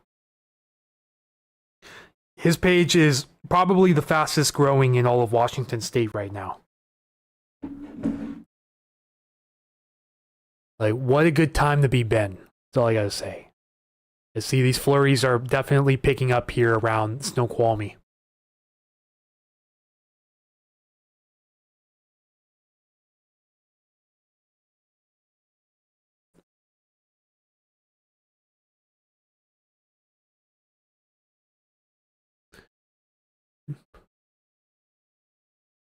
Yeah, most of you guys on Facebook are leaving, so that is probably going to be it for tonight. Current time is 8:12. We've been streaming for about 3 hours and 19 minutes right now. So, nice long stream just talking about all things weather. But we're going to wrap it up for the night. So this is Anthony with Puget Sound Stormwatch. Thanking you guys all again for coming out tonight. See you guys either tomorrow night or Wednesday night. I'll be following the forecast trends very carefully to see what changes are made. But here's to hoping it remains consistent so we can activate the storm train pattern once more.